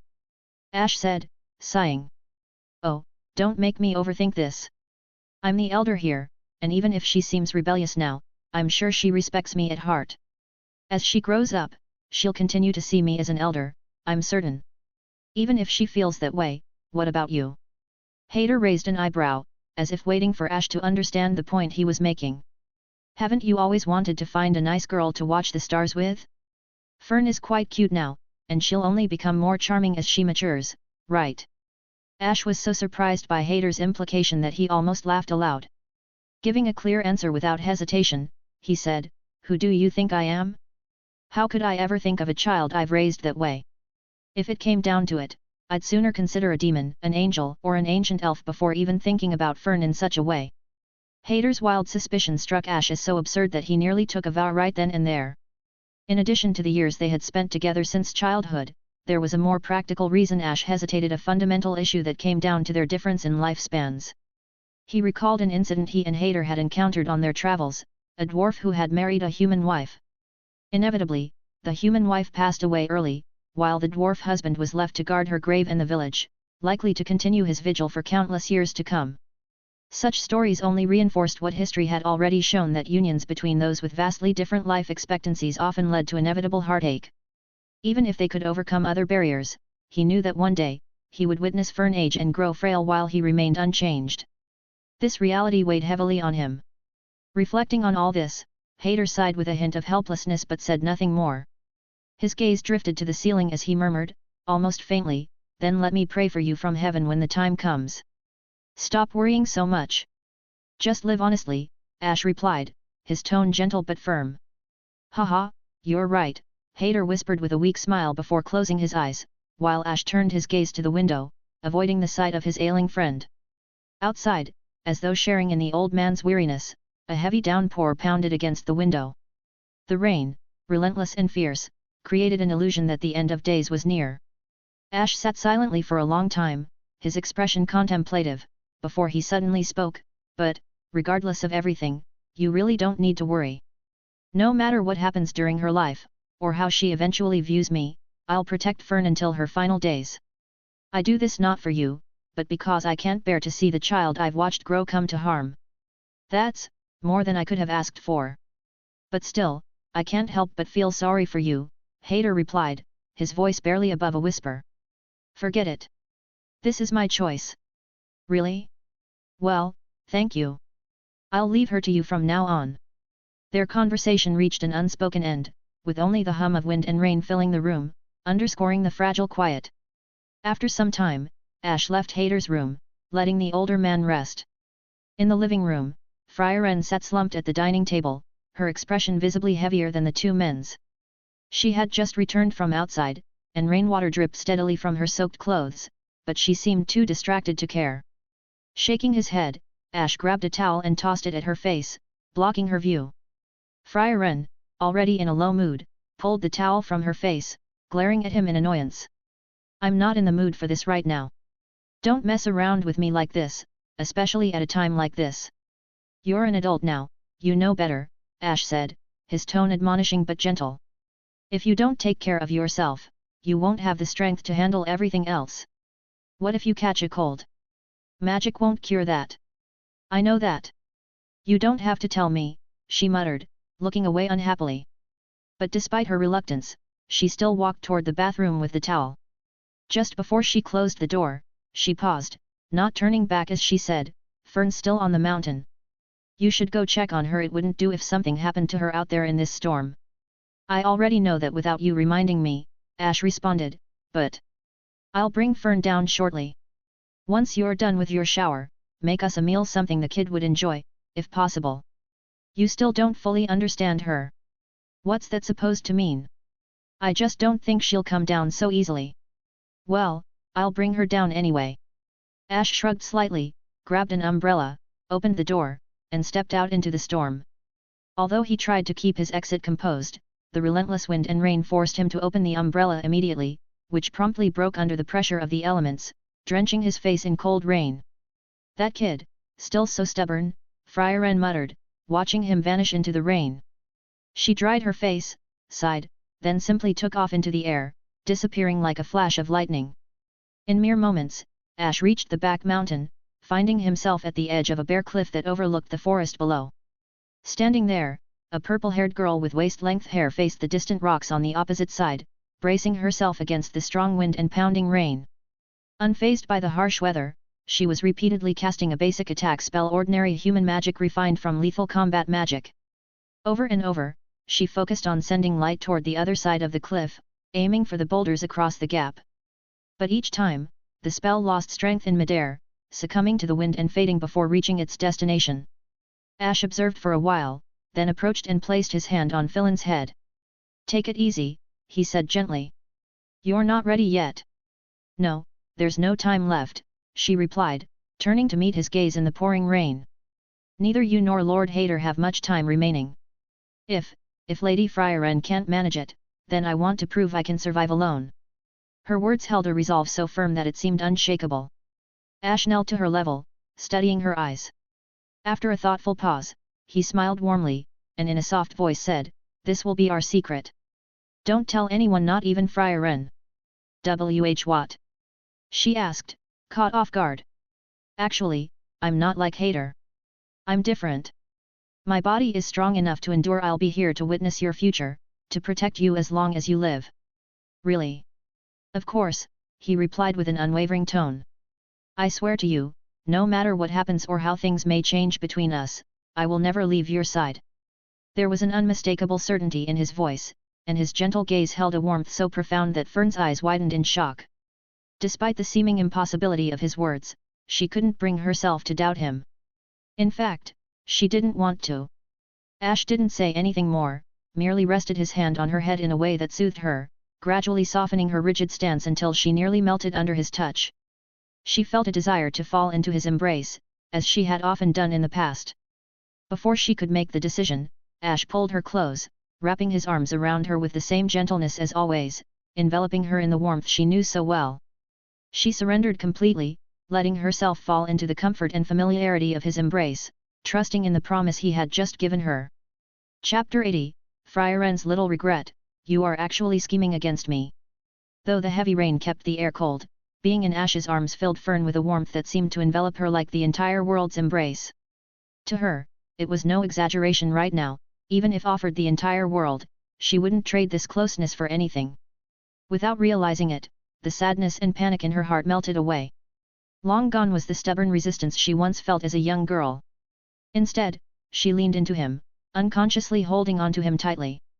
As they stood in the rain, Ash began to think it wasn't wise to linger. He lifted her the same way he used to when she was young, gently settling her into the crook of his arms as though she were still a small child. Master Ash? What are you doing?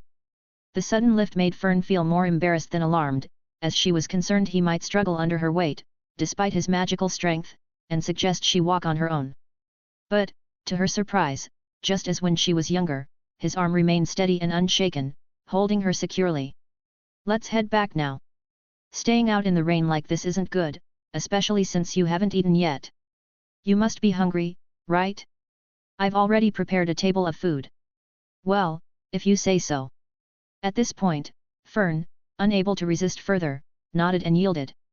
Though she was much taller now, making it a little awkward to sit in his arms, and feeling quite shy, she quietly reached out, wrapped her arms around his neck, and rested her cheek against his.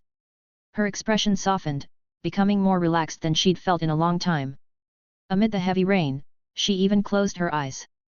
No matter how fierce the wind blew or how uncertain the future felt, right now, she had someone she could rely on completely, someone with whom she could reveal her vulnerability, and even, if only for a moment, act a little spoiled. When Ash decided to forego flying and walk down the hill in the rain, he finally returned to the cabin and opened the door. The aroma of food immediately greeted him. As soon as he set the hungry Fern down, she, though reluctant to part, quickly released him upon meeting Fryaren's surprised gaze. With a slight blush of embarrassment, she dashed off to the bathroom, concealing her emotions. After a refreshing bath, Fern returned to the table, ravenously devouring her meal, forgetting any ladylike manners she might normally observe. Fryaren, meanwhile, sat at the table, watching Fern while propping her chin on one hand, then glanced at Ash, who was about to head for his own bath, with an amused look in her eyes. You really surprised me. You managed to convince her to come down. I told you I would, didn't I? Indeed, it seems you understand people better than I do. Oh, don't flatter me. If I couldn't manage that, I'd be a fool, wouldn't I? Ash chuckled, shaking his head as he closed the bathroom door behind him. By the time he emerged, Fern had already finished eating and even cleared away her dishes. Yet, there she was, still sitting at the table, her head resting on it as she looked at him with a small pout. And what's that look for? The way Fryaren's expression shifted, like turning a page, left Ash watching her in confusion. But Fryaren only shook her head, choosing not to say anything. Fern, still lying on the table, muttered aloud, I thought Master Ash had cooked the meal. Are you saying Fryaren's cooking isn't tasty? Ash asked. No. It's just. Just what? From the atmosphere, shouldn't it have been Master Ash who prepared the meal? Don't be greedy. Contentment is key, Ash said, patting her head gently. He gestured toward Fryaren, still engrossed in deciphering the magic book, and added, I'm already perfect enough. If I could also cook, how would someone as flawed as Fryaren stand a chance? Hey, isn't it a bit mean to talk like that? Fryaren glared at him in protest. But Ash simply chuckled and continued with his lesson. Anyway, that's the deal. A person has to learn to be satisfied with what they have. But still, right now, I really wanted to eat something made by Master Ash. But life has its regrets, he teased with a grin. The playful banter between Ash and Fern eased the atmosphere, lifting the somber mood that had settled around them. Meanwhile, Fryaren, who'd been somewhat forgotten in their exchange, couldn't shake the feeling that she deserved an apology for Ash's earlier jab. Besides, was she becoming the third wheel here? And the thought crossed her mind it might be better to just ignore him and leave him to grow old on his own. After all, if she didn't do that, she might get so angry at him that her own life would be cut short, and she'd probably end up dying even earlier than him. It was almost funny to imagine. Although Fryaren entertained the idea of giving Ash the silent treatment, she ultimately sighed, grumbled under her breath, and went back to decoding the magic book with renewed vigor. Watching her, Ash felt a mix of guilt over the deception he and Hader had maintained for so long. While he could understand why young Fern might not suspect anything, Fryaren's prolonged obliviousness was harder to fathom. If a spell for immortality truly existed, would a sage like Hader be so resigned to die? Did he simply feel he had overstayed his welcome? Even if he could have been slain, surely others would fight over such magic. How could such power remain exclusively in Hader's possession? The whole idea seemed incredibly unlikely. But as he thought about it, he remembered Fryaren's unwavering faith in a charm Flam had taught her ages ago, believing it was a foolproof spell of attraction. She hadn't doubted it for over 1,000 years. If he looked at it that way, he might just be able to keep her in the dark indefinitely. The thought amused him, and he couldn't help wondering how long it would take before Fryaren began to notice that there was something unusual about him. Meanwhile, time slipped by. Hader's life slowly ebbed away. Fern, too, continued developing her talents. With a sharp mind for magic and a gifted mentor, her progress was steady. About a year and a half after her fall from the tower had left her barely able to walk, and 6 years since Frieren had come to live with them, 15-year-old Fern finally succeeded in hitting the rocks on the other side of the cliff with her magic. Ecstatic, she immediately ran back to share her success with the elderly man who treated her like family. Hader's laughter, full of joy, echoed through the room once again. Just a few days later, Frieren completed her work on the magic book. However, there's no magic for immortality, no spell for resurrecting the dead, not even a way to extend a person's life, Frieren said softly, placing the fully deciphered book on Hader's bedspread. Despite the news, Hader remained unexpectedly calm, as though he'd been anticipating it. He replied casually, "I see. The reward for your efforts is in the table drawer, feel free to take it." "You knew all along, didn't you?" Frieren asked, suspicion edging her tone. "Because if there were such a spell, wouldn't the sage have used it himself?" Hader replied so matter-of-factly that Frieren was immediately perplexed. "Then, why make me go through all of this?" "You'll have to ask Ash about that," he said with a slight smile. "Ash?" Frieren was taken aback, and as she recalled that scene from 6 years prior, her frown deepened. "Don't tell me you both were plotting against me."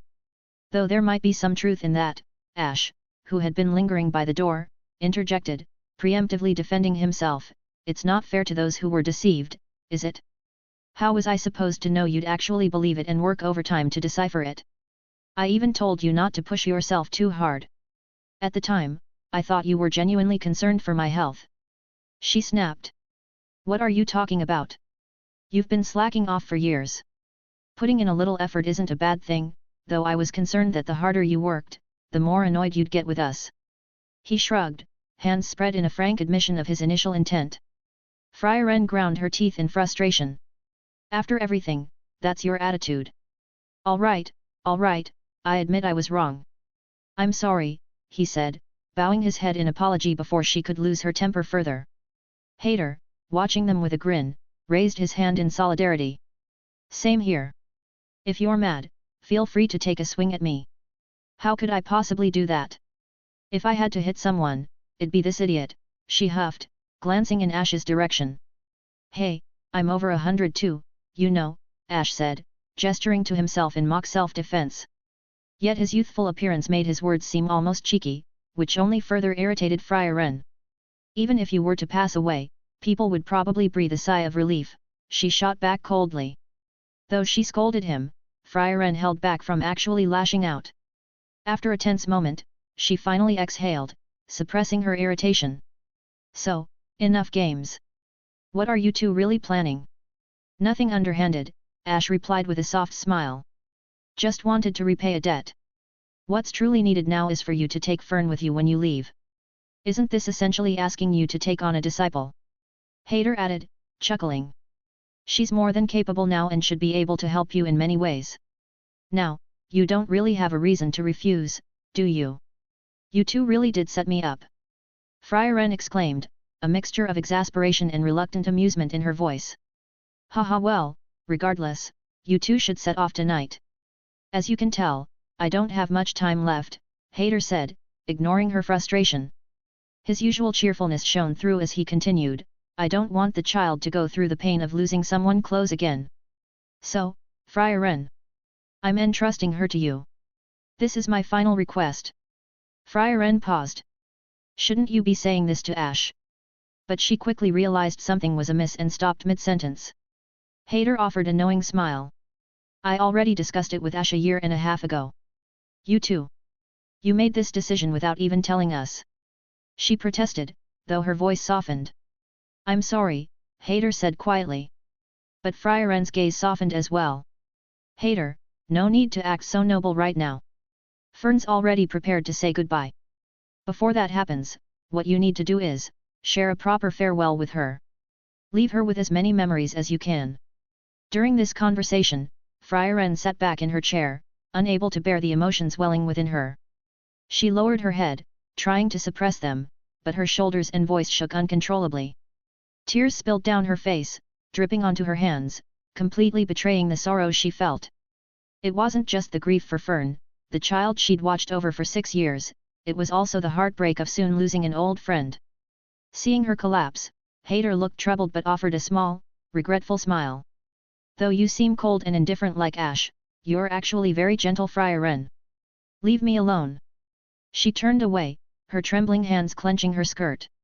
Yet, when she felt a familiar hand on her head, she couldn't help but let out a choked complaint, Ash too.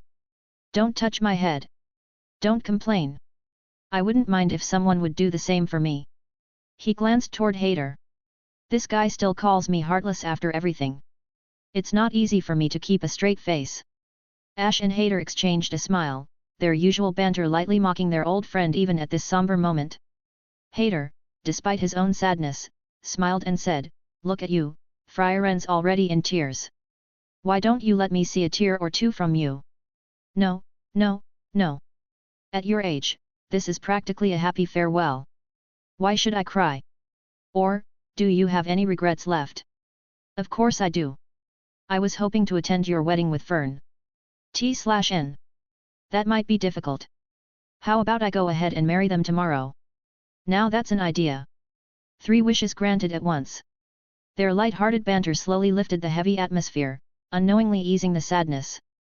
Fryaren gradually stopped crying and trembling, her gaze settling on Hader's face, now lined with time's traces. The vitality and brightness that had once filled their youth had long softened, subtly fading without notice. Yet, in this moment, she began to understand the concept of aging in a new way. It didn't feel as heavy or frightening as she'd once thought. For in her time with Hader, she'd come to see aging as a natural rhythm of life, like the changing seasons, each phase holding its own unique essence. It wasn't envy she felt, but rather an unexpected realization of a truth she may have never otherwise grasped. Chapter 81, Temporary Separation, Aura just wants to be willful. Feeling deeper understanding from Hader, Fryaren realized that she and Fern should probably be complaining about their unusual jokes, but she let it be. At least, for now, they could joke freely. Watching the two chat so cheerfully, though she still found their humor odd, she simply looked on with a slight smile, a mixture of tolerance and a little helplessness. After Ash finished speaking with Hader, he left the room alongside Fryaren. Later, Fern entered the room herself, sitting beside Hader's bed with a smile, chatting and laughing with him. The time that followed was filled with warmth and joy. But as Hader himself had sensed, only half a month later, his life quietly came to an end. On a bright morning, he passed peacefully in his sleep. Fryaren, discovering him first, quickly informed the others of the sad news. Fern, overwhelmed, threw herself into Ash's arms, sobbing uncontrollably as he comforted her. Hayter, having once been a bishop, had requested that his funeral be modest. Besides the three of them, only a handful of villagers and a few priests from nearby attended. His grave was placed simply in the city cathedral's cemetery. Despite his notable past, his tombstone was a humble stone marker, unadorned and unpretentious. After the brief funeral, the three stayed a little longer.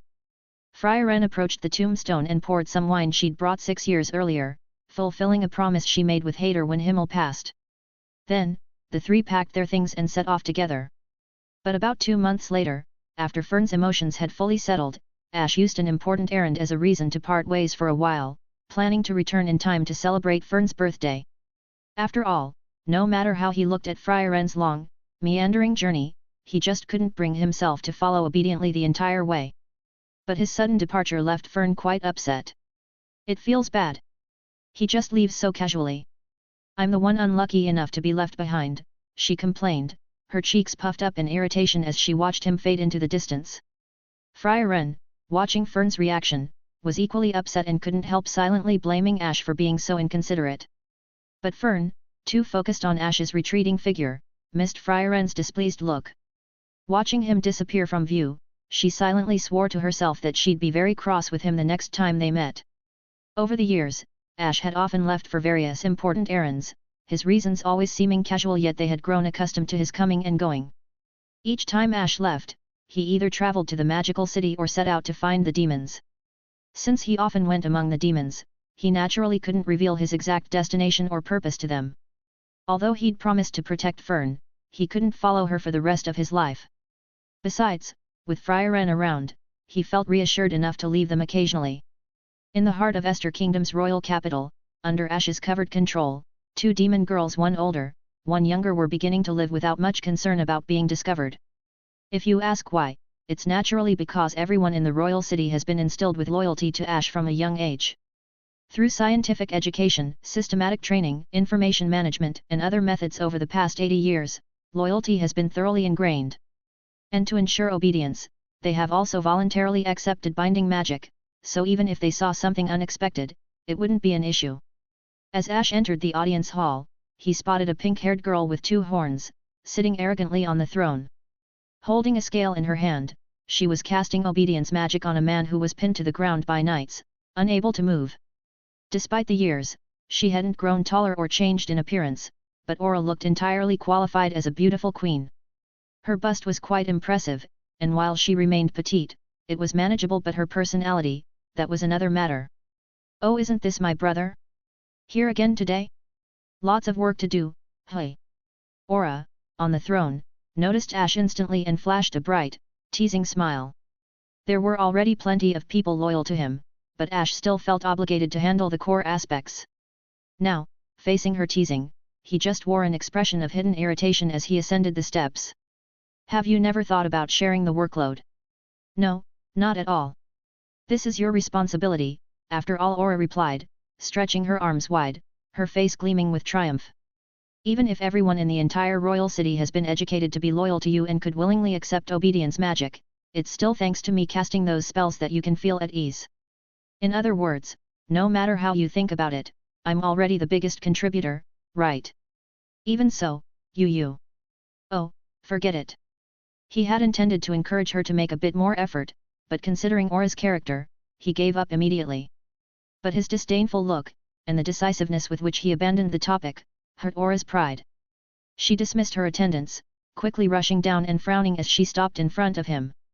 Standing on tiptoe, she looked up at him directly. I've felt for a long time that your attitude toward me has been far too rude, don't you think? So? Do you think I'm a fool? Absolutely. But that's not the point. He ignored Aura's increasingly dangerous gaze, reached out to grab her horn, and gently pushed her away. It's been so many years, you should have a little self-awareness by now, right? Even if you are a demon, you ought to make some progress. You actually look down on me that much? That's not it. Really? I just think you're stupid, but you're actually quite useful, so I can't really say I look down on you. Go to hell. Without hesitation, he answered, and a chilling aura immediately filled the air. Aura raised her hand in an instant, casting a lethal spell. A dark purple beam of light surged out, but Ash's light blue diamond shield blocked it effortlessly. Watching the decorations around him blown away by the shockwave, he gathered gravity lightning in his right hand and swept it outward forcefully. The beam of dark magic instantly dissipated, vanishing in a flash of light. Aura, who had thought this move might have some effect on Ash and had never anticipated such a poor outcome, stamped her foot angrily. What? You said you were kind enough to teach me this magic, yet you have something even better. It's just ordinary gravity magic. No. That's definitely not normal. Normally, it wouldn't just be defeated so easily. You could actually tell? You've improved, Aura. Ash stepped forward, patting Aura on the head with a satisfied smile. Isn't it normal? If I don't guard against you, who knows what you'd pull? Where's that brotherly bond you promised me? You're the one who said, okay. Wouldn't it be wrong not to keep a little distance? I never thought you'd be so heartless. You're hardly one to say that to me, right? He gently pushed Aura aside and headed toward the study, which had once belonged to the king but had now become his private sanctuary. Aura, who had been full of indignation a moment ago, quickly regained her composure as he turned away. She took out a handkerchief and rubbed the spot on her horn he had touched, muttering in irritation, clearly, trying to play the brother-sister card still isn't very effective. Is guilt-tripping him completely useless? Honestly, how long do you think I've known you? And you're still using these tricks on me? What exactly are you plotting? Ash glanced at Aura out of the corner of his eye, feeling exasperated. He couldn't fathom why this girl, despite her good looks and figure, had such an unusual personality. A normal demon should have been, well, a little less like this. Was it his fault? Had he somehow corrupted her when she was young? Even now, he still felt a pang of regret. With that thought, he sat down at his desk and opened up the important documents that required his attention for the kingdom. Aura, however, perched herself right on the desk, swinging her legs back and forth, whining petulantly, Ash, I'm bored, stop what you're doing. Tell me what? Find me something to do. Give me a massage if you're so bored. No, that's even more boring. Then practice your magic. Already did. Then keep going. No. I'm so bored. Come on, talk to me. This pink-haired demon girl was as demanding as ever. She slapped his papers away and leaned onto the desk, staring at him intently, her stubborn willfulness showing in her eyes. Ash sighed deeply for what felt like the 100th time while dealing with this peculiar girl.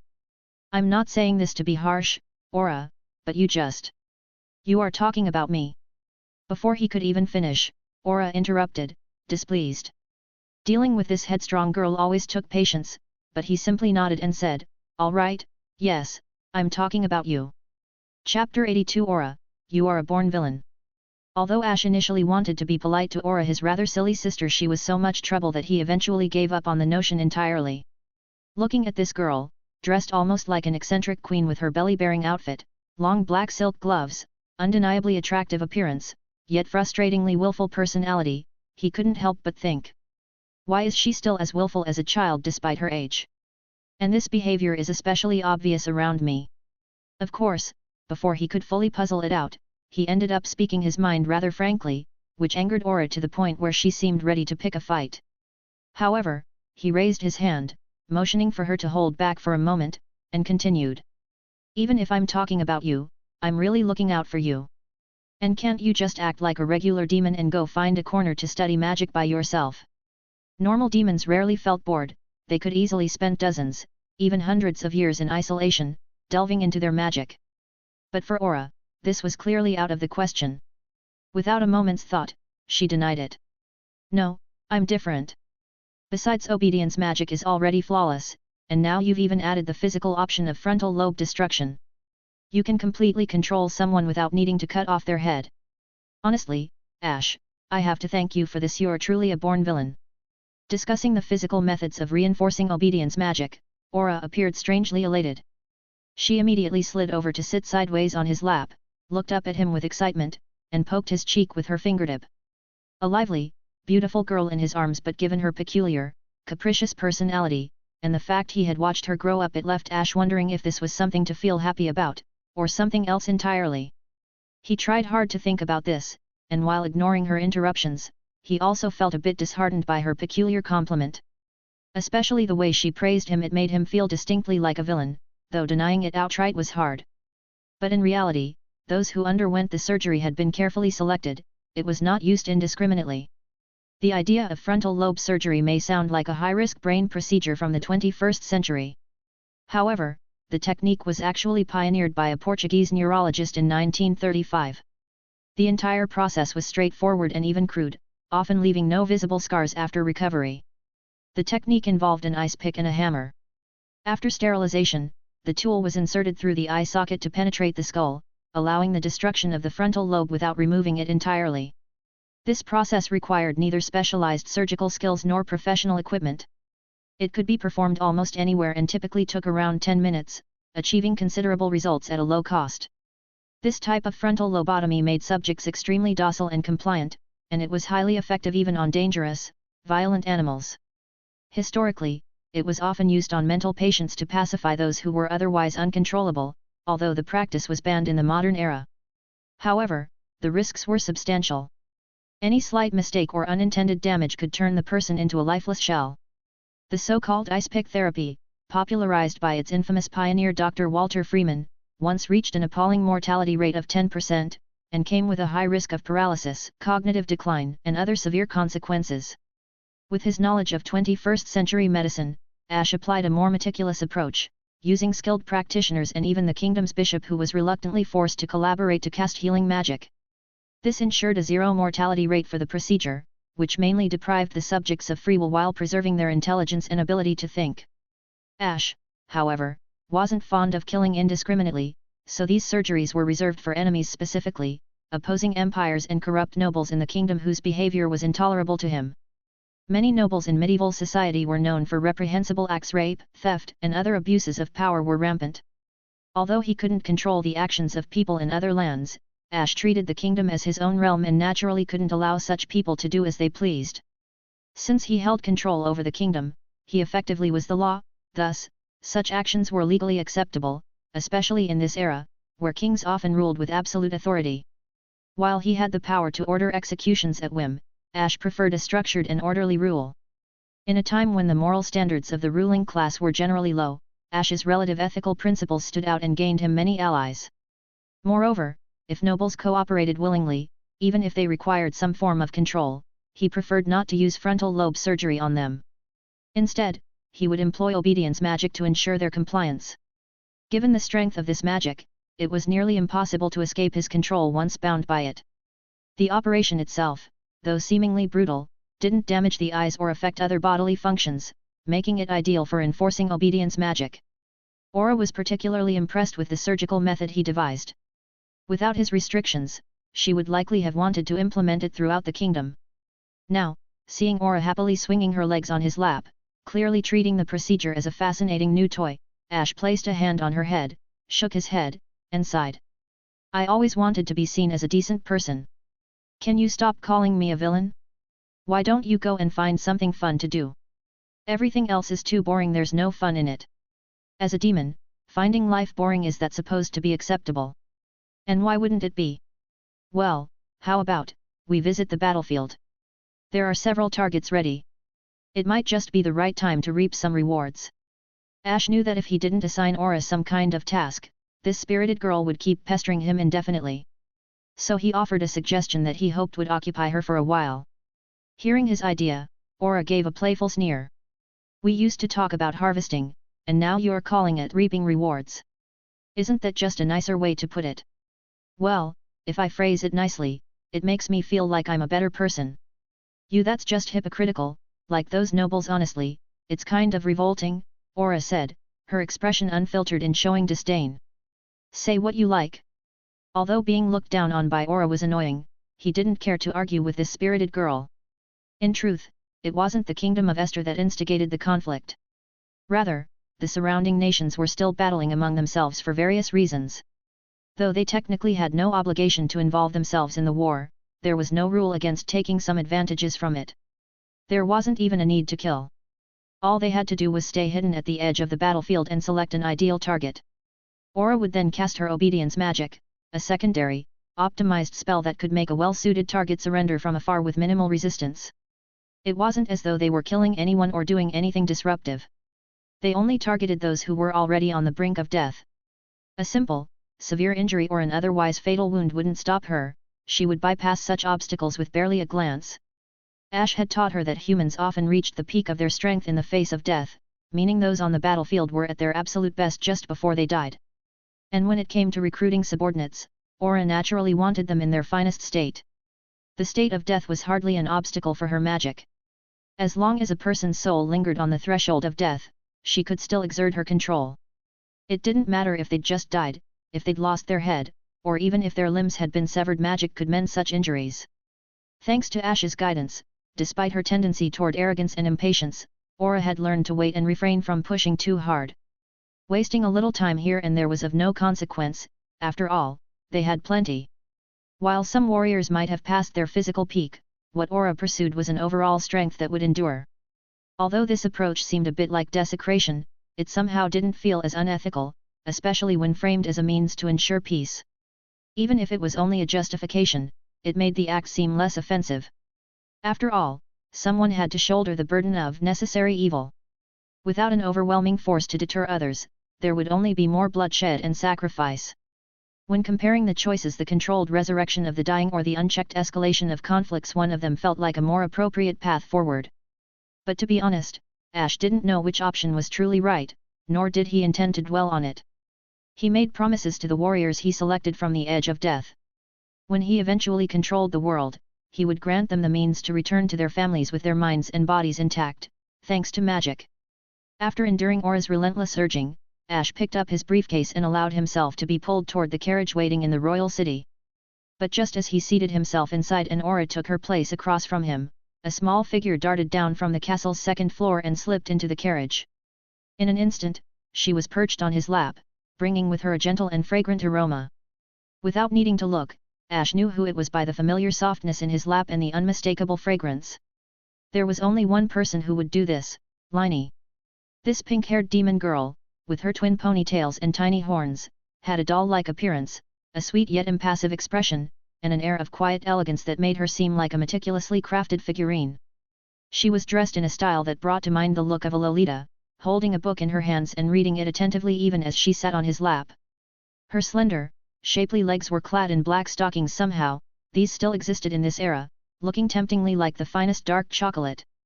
Chapter 83, Convenient and Useful Liney, the Love Education of Aura. Even though Liney still had the appearance of a loli, she hadn't changed much since her teenage years. She had looked this way for as long as he could remember. Aura, too, hadn't changed in ages, maintaining her youthful appearance. Did this technically make her a legal loli? But with demons, the concept of legal didn't really apply. In fact, demons had no laws at all. Ash found himself mulling this over, unsure how to feel about the loli he had raised. With a bit of resignation, he patted her head and shook his own. You really are. Haven't I told you not to just jump onto my lap like that? You're grown up now. Am I? Liney, sitting sideways on his lap, tilted her head like a curious little bird. But Master Ash actually seems pretty happy, doesn't he? Well, it's not so bad. He didn't bother to hide it, sighing a little as he stroked her hair. After all, Fern has grown up and hit that rebellious phase. She barely lets me hug her these days. Is that human being disobedient? Should I go kill her? Liney's head lifted from her book, and a terrifying, murderous glint flashed in her eyes. Dressed in a light dress and black leather shoes, she looked like a delicate, studious girl. Anyone who didn't know her would likely assume she was a gentle, shy loli. But right now, her murderous gaze revealed the fierce nature hiding beneath her sweet exterior. This intensity was Aura's doing. Her guidance had turned Liney into a ruthless protector. The only reason Liney read books now was because Ash hoped it would help her cultivate a gentler disposition. Now, faced with this expressionless girl radiating deadly intent, he could only sigh as he pressed her head back down. Girls shouldn't always be looking for fights. I told you to read more so you could find a bit of peace and become a thoughtful politician. What's with you these days? Honestly, it's all Aura's fault. Halfway through, he shot a hard glare at Aura across from him. But, as if nothing had happened, she looked around casually, avoiding his gaze entirely. It was rare for Aura to hold her tongue without provoking him, but Ash suspected it was because he had held her down and spanked her into submission last time. At least for now, that kept her from mouthing off. Deciding to drop the subject, he simply glared one last time, then let it go as the carriage started to roll away from the city center. Gradually, the lively scene of the royal capital came into view. The capital of the Kingdom of Esther had flourished through years of growth, now almost ranking as the world's second most developed city. Under the sun, the stone-paved streets had a soft, warm glow. Towering buildings lined both sides, with shops scattered all around. Children laughed and played as they chased each other down the roads, while couples strolled leisurely with their children in tow. It was a scene of peace and quiet.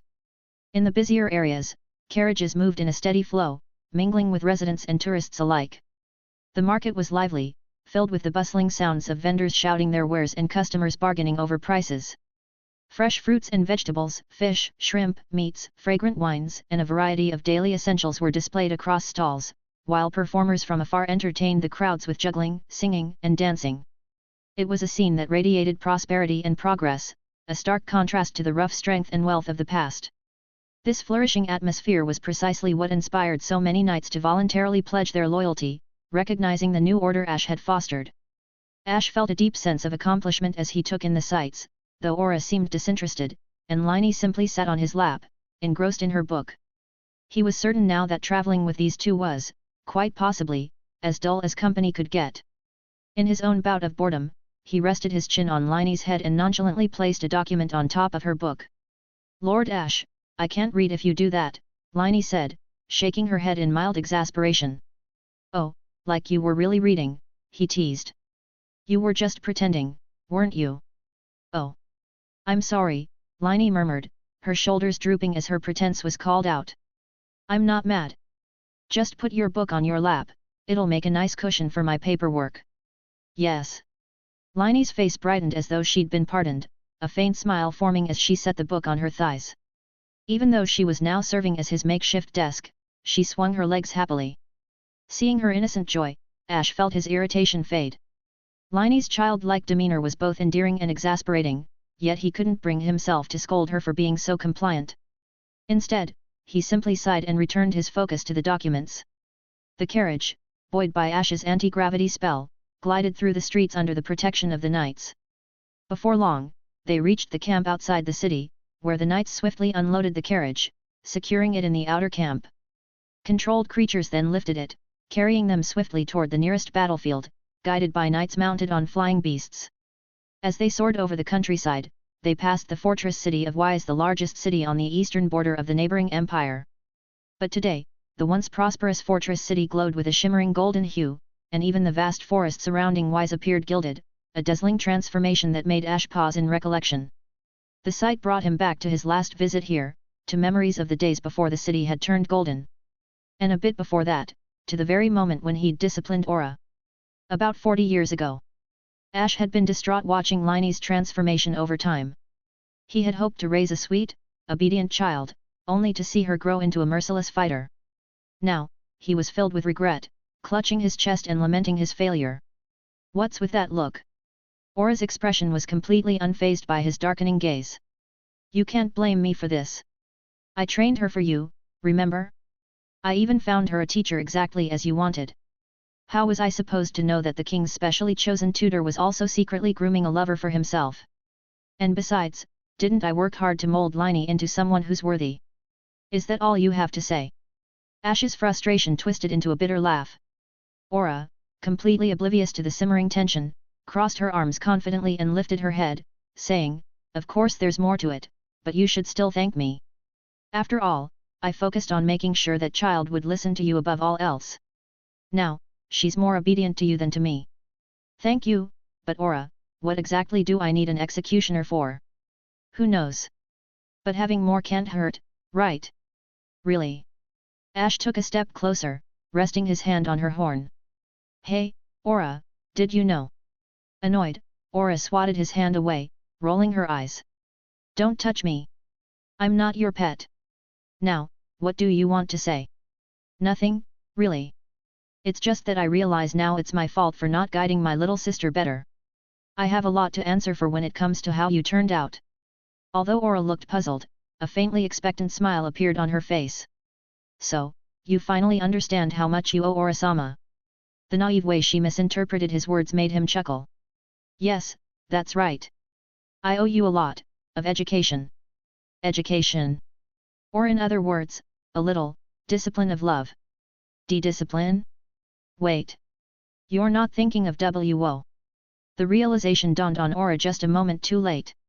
Alarm bells blared in her mind, and she instinctively tried to step back. But as a mage, at such close quarters with a warrior, she barely had time to react. In an instant, she found herself dizzy, with Ash holding her down by the thighs. Ash, you're not really going to do anything rash, are you? This is Ow. Still clinging to her usual defiant tone, Aura barely finished her sentence before she felt the sting of his hand on her rear. A jolt, almost electric, shot from her backside up her spine, and her body instinctively tensed. Her face flushed with embarrassment as she gritted her teeth, staring at him in astonishment. You, actually hit me. Of course. Why should I be polite to you? Ow, why you? This really hurts. Consider it your punishment for deceiving me. Today, I'm correcting your bad habits and setting you on the right path. Ouch, ouch. I'll never forgive you for this. Forgive me or not, I'm not letting you go today. The sharp sounds of Ash's hand meeting Aura's protests filled the room, punctuated by her cries and threats as the session dragged on. Finally, long after the sun had set, Ash released her, leaving her to clutch a pillow, venting her fury with clenched teeth into its softness. After that day, Aura held a grudge, refusing to speak to him for a solid year. It was only after Ash, weary of the silent treatment, offered sincere apologies that she reluctantly forgave him. 1 year and 1 month after that infamous spanking, Ash found himself traveling with Aura and Liney, planning to scout the nearby battlefield for useful remains. Along the way, they passed through the fortress city of Wise. Chapter 84, Golden Land mocked, villainous gangster version of Aura. It might have been because she hadn't spoken to Ash for a whole year after their quarrel, bottling up too much frustration. Now, on the way to the battlefield, Aura was unusually lively, and as they passed the fortress city of Wise, a thought suddenly struck her. Speaking of which, Ash. What? I remember mocked is in Wise now. Mocked? Ah, Golden Land mocked? That guy's hiding among humans. He wasn't someone who usually remembered others, but he did have a strong impression of mocked, the strongest among the 7 sages of destruction. Seeing his surprised look, Aura covered her mouth with a mischievous grin. You handle government affairs every day, and you didn't even realize mocked is now serving mankind. Is that true? What exactly is going on? Although he thought mocked deserved a beating as usual, Ash didn't act on his impulse and instead urged Aura to explain more. I heard before that he seemed to be looking for something. It seemed to be related to guilt. Aura's tone carried a hint of boredom as she casually recounted what she'd heard during her last encounter with mocked. She then added, also, Lightning Hulick and his men were all killed by mocked a while ago when they attacked that city. If it's not necessary, we should stay away from him. He's a troublesome guy. The general of the Demon King's army? This guy really has no fraternity with his own kind. Who cares about that kind of thing? Do you care? That's true. Though feeling slightly conflicted, Ash changed direction, taking Aura with him to find a nearby carriage. Ignoring Aura's confused look, he promptly led them both into the city. Despite what Aura had said, he couldn't shake his curiosity. It wasn't every day you saw demons actively engaging with humans, which only piqued his interest in Mock's motives. Lord Ash is just like Lady Aura. Both are willful people, Liney sighed, resting her chin on her hand as she sat in the carriage. Aura, however, frowned and glared at her, clearly annoyed. So, have you really picked up bad habits? Now you think I'm willful too. But Master Ash said I could say whatever I wanted. And who adopted you first, Liney? I'm sorry, Lady Aura. Liney seemed to ponder for a moment before bowing her head, a dejected look on her face as she admitted her mistake. Ash, who overheard the conversation, lifted the cloth covering the carriage and looked back. Aura, don't bully Liney, she's still a child. Tisk, Lolita, you only ever protect Liney. What is Lolita? Where did you even pick that up from? He shook his head in exasperation but decided against lecturing Aura further. Ever since she was a child, Aura had been rebellious. Any attempt to educate her only seemed to backfire, and now he'd resigned himself to leaving things as they were. Wise, a large city fortress on the Empire's border, was a place where nobles who had lost in the Empire's power struggles would often flee. Like most aristocrats of that era, they plundered wealth from the common people, mercilessly exploiting them. Their greed was almost insatiable, comparable to draining a pond to catch all the fish, and every year countless citizens fell into poverty and starved. Ash had gathered this information from various sources over time, though scenes like these were all too common in this world. In a world where his moderate moral standards already made him seem virtuous, he expected the worst as they passed through the city gates. Yet, what greeted him was a surprise: a thriving and unexpectedly prosperous city lay before him. On the main streets of the city, buildings of various shapes and sizes lined both sides, a mix of houses and shops bustling with activity. Most of the residents seemed ordinary, free of the signs of overwork, oppression, or the weary numbness Ash had expected. Intrigued, Ash wandered quietly through the streets, bringing Aura and Liney along until they reached the Lord's mansion. As they stepped into the open green space before it, a tall male demon suddenly appeared in front of them. He had a large horn on his forehead, wore a cloak draped over his left shoulder, and though not excessively built, he was quite imposing. Ash realized with a jolt that the demon had been within his magic detection range all along, yet none of them had sensed him until he made himself visible. The precision with which this demon controlled his magic far surpassed even Flams, whom Ash had known to be highly skilled. In fact, the demon's magical control was so refined that Ash felt he might be more dangerous than the corrupted sage. Given that even a full-strength assault by the brave team couldn't defeat the corrupted sage, Ash knew that if this formidable demon followed the Demon King's orders to destroy them, there would be no outcome but annihilation. Avoiding direct confrontation seemed the only viable option. Ash had also heard from Fryaren about how, around 600 years ago, Mocht had defeated her effortlessly. However, he hadn't killed her, he'd treated her as a minor inconvenience and let her go. Without that mercy, Ash might never have met Frieren. Even after all this time, Frieren couldn't conceive of a way to defeat Mocht, not even theoretically. 6 centuries had passed, and while Frieren had progressed, she recognized that her growth was far slower compared to the young Mocht of that time. Mocht was a monster beyond human reach, with magical prowess refined to a level most could never attain, and with a goddess as his aspirational goal. This was the Golden Town Mocht. Ash glanced at Mocht, then shifted his gaze to Aura, who was also one of the 7 sages, before looking away with a sigh. Though he said nothing, that one look was enough to irritate Aura. Ash! What's that look? Are you looking down on me? Mocht, who had been watching Ash, seemed to pick up on their interaction and glanced briefly at Aura before focusing back on Ash. His gaze narrowed. You're so young. What are you doing here? I came here because of the matter with Lightning Hulick, Ash replied, ignoring Aura, who was simmering nearby. Mocht only spared her a glance before redirecting his attention fully to Ash. Hulick? Was he your friend? No. Then what are you here for? Don't tell me you're seeking revenge for one of your own.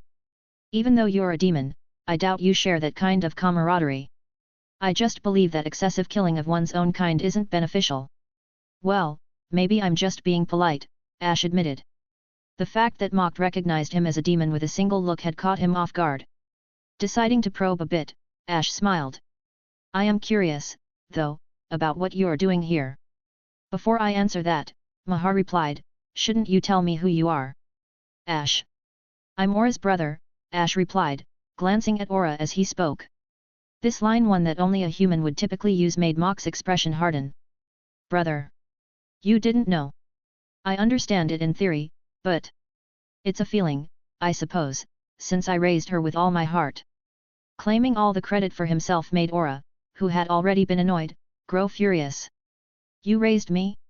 It was me who raised you, wasn't it? All right, stop interrupting while the adults are talking, Ash said, clearly annoyed. He reached out and grabbed Aura's horn out of habit, shaking her until she was dizzy, causing her to slump against Liney. Then, he turned his attention back to Mocht and resumed their conversation. And? What exactly brings you here? It's just about time. Mocht glanced back, noticing an elderly nobleman in the distance who seemed to have noticed their uninvited presence. Smiling, he continued, I suppose I can tell you I like humans. That's a bit of a shock, Ash admitted, momentarily dumbfounded before he found himself glancing at the old man nearby. Though it seemed unlikely, Mock's comment had Ash wondering, should he be respecting other people's preferences, however odd they might be? So, I wanted to understand humans better and try to comprehend what guilt is. Hey? Guilt? I thought.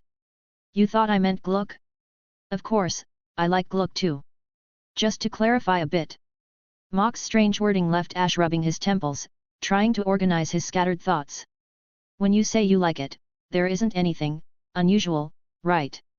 Unusual? What do you mean by unusual? Mock asked, puzzled by Ash's question. Forget it. I think I've spent too much time around nobles, and my thoughts have become a bit murky. Ash shook his head vigorously, as though trying to banish the disturbing images he'd encountered recently in a noble's home. To illustrate just how unsettling those scenes had been, he'd recently stumbled upon a nobleman who, despite being a man himself, kept a group of young boys in captivity.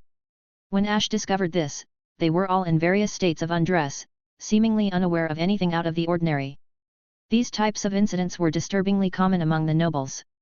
It was baffling to Ash that so many of them seemed uninterested in beautiful women, instead preferring the company of men and boys. He himself couldn't imagine ever tiring of the presence of attractive women. Ash's reaction drew Mock's scrutiny, and he studied him for a while before speaking slowly. It might be unlikely, but you do understand what guilt is, right? For the moment, yes. Truly. Why would I lie? I'd like to question it, but you're quite peculiar. Something about the look in your eyes gives me the sense that you're neither fully human nor fully demon. Mock continued to examine him closely, then a slow, toothy grin spread across his face. So, if I killed someone as strange as you, do you think that would help me finally understand guilt? You actually arrived at that conclusion? You certainly sound like a classic demon. Ash blinked in surprise, then smiled. But Mock didn't reply. Instead, he remained silent. A coldness filled the air, a heavy, stifling quiet that crept into every corner of the space around them, intensifying by the second. The two stared at each other in silence, locked in place, neither showing the slightest inclination to back down. Yet within this calm facade, tension brewed thickly, as if the air itself was laden with the promise of thunder and lightning, making each breath feel weighted and laborious. Even without any outward movement, currents of magical energy began to ripple through the space between them, colliding and crashing against one another in quiet intensity. Leaves on the ground scattered upwards, caught in the brewing storm, while the glass windows of the mansion in the distance trembled and creaked under the invisible pressure. As a demon herself, Aura was naturally familiar with the volatile personalities of her kind. For instance, the Mock standing before him was entirely unrestrained, killing the demon general without hesitation, and Aura was much the same. Even now, both she and Liney had instinctively begun to shift forms, Aura into scales and Liney into twin swords, ready to support Ash in confronting this opponent, with barely a moment's hesitation. But just as the tension reached its peak, with both sides seemingly prepared to strike, and as Aura contemplated whether she should make the first move, an elderly nobleman approached from not far away, leaning on a cane and calmly bearing the powerful waves of clashing magic around him. "Hold on a moment, Mocked," the nobleman said. "Are you and your friends planning to tear everything apart?" "Not at all, Lord Gluck," Mocked replied, retracting his surging magic and giving Ash a slight bow. "I was merely greeting this unique and promising junior." Turning his gaze to Ash, he added, "Let's leave it at that for now. If we were to start anything here, it wouldn't just be Lord Gluck who suffers, but also your two subordinates." "Who are you calling subordinates?" Aura's face twisted with anger. It was bad enough to be looked down upon, but to be referred to as a subordinate made her rage burn even hotter. She was ready to charge forward. But Ash swiftly grabbed her by the horn, pulling her back firmly. "Let it go, Aura. We've got more important things to handle, don't we?" "I suppose," Aura conceded, arms crossed and scowling defiantly. Then, in her pride, she added a final retort. "Today, I'm letting this slide out of respect for Ash. And besides, I have urgent matters to attend to. But don't think you'll be so lucky next time. If we cross paths again, you'd better be ready to pay with your life as penance." Thanks for listening.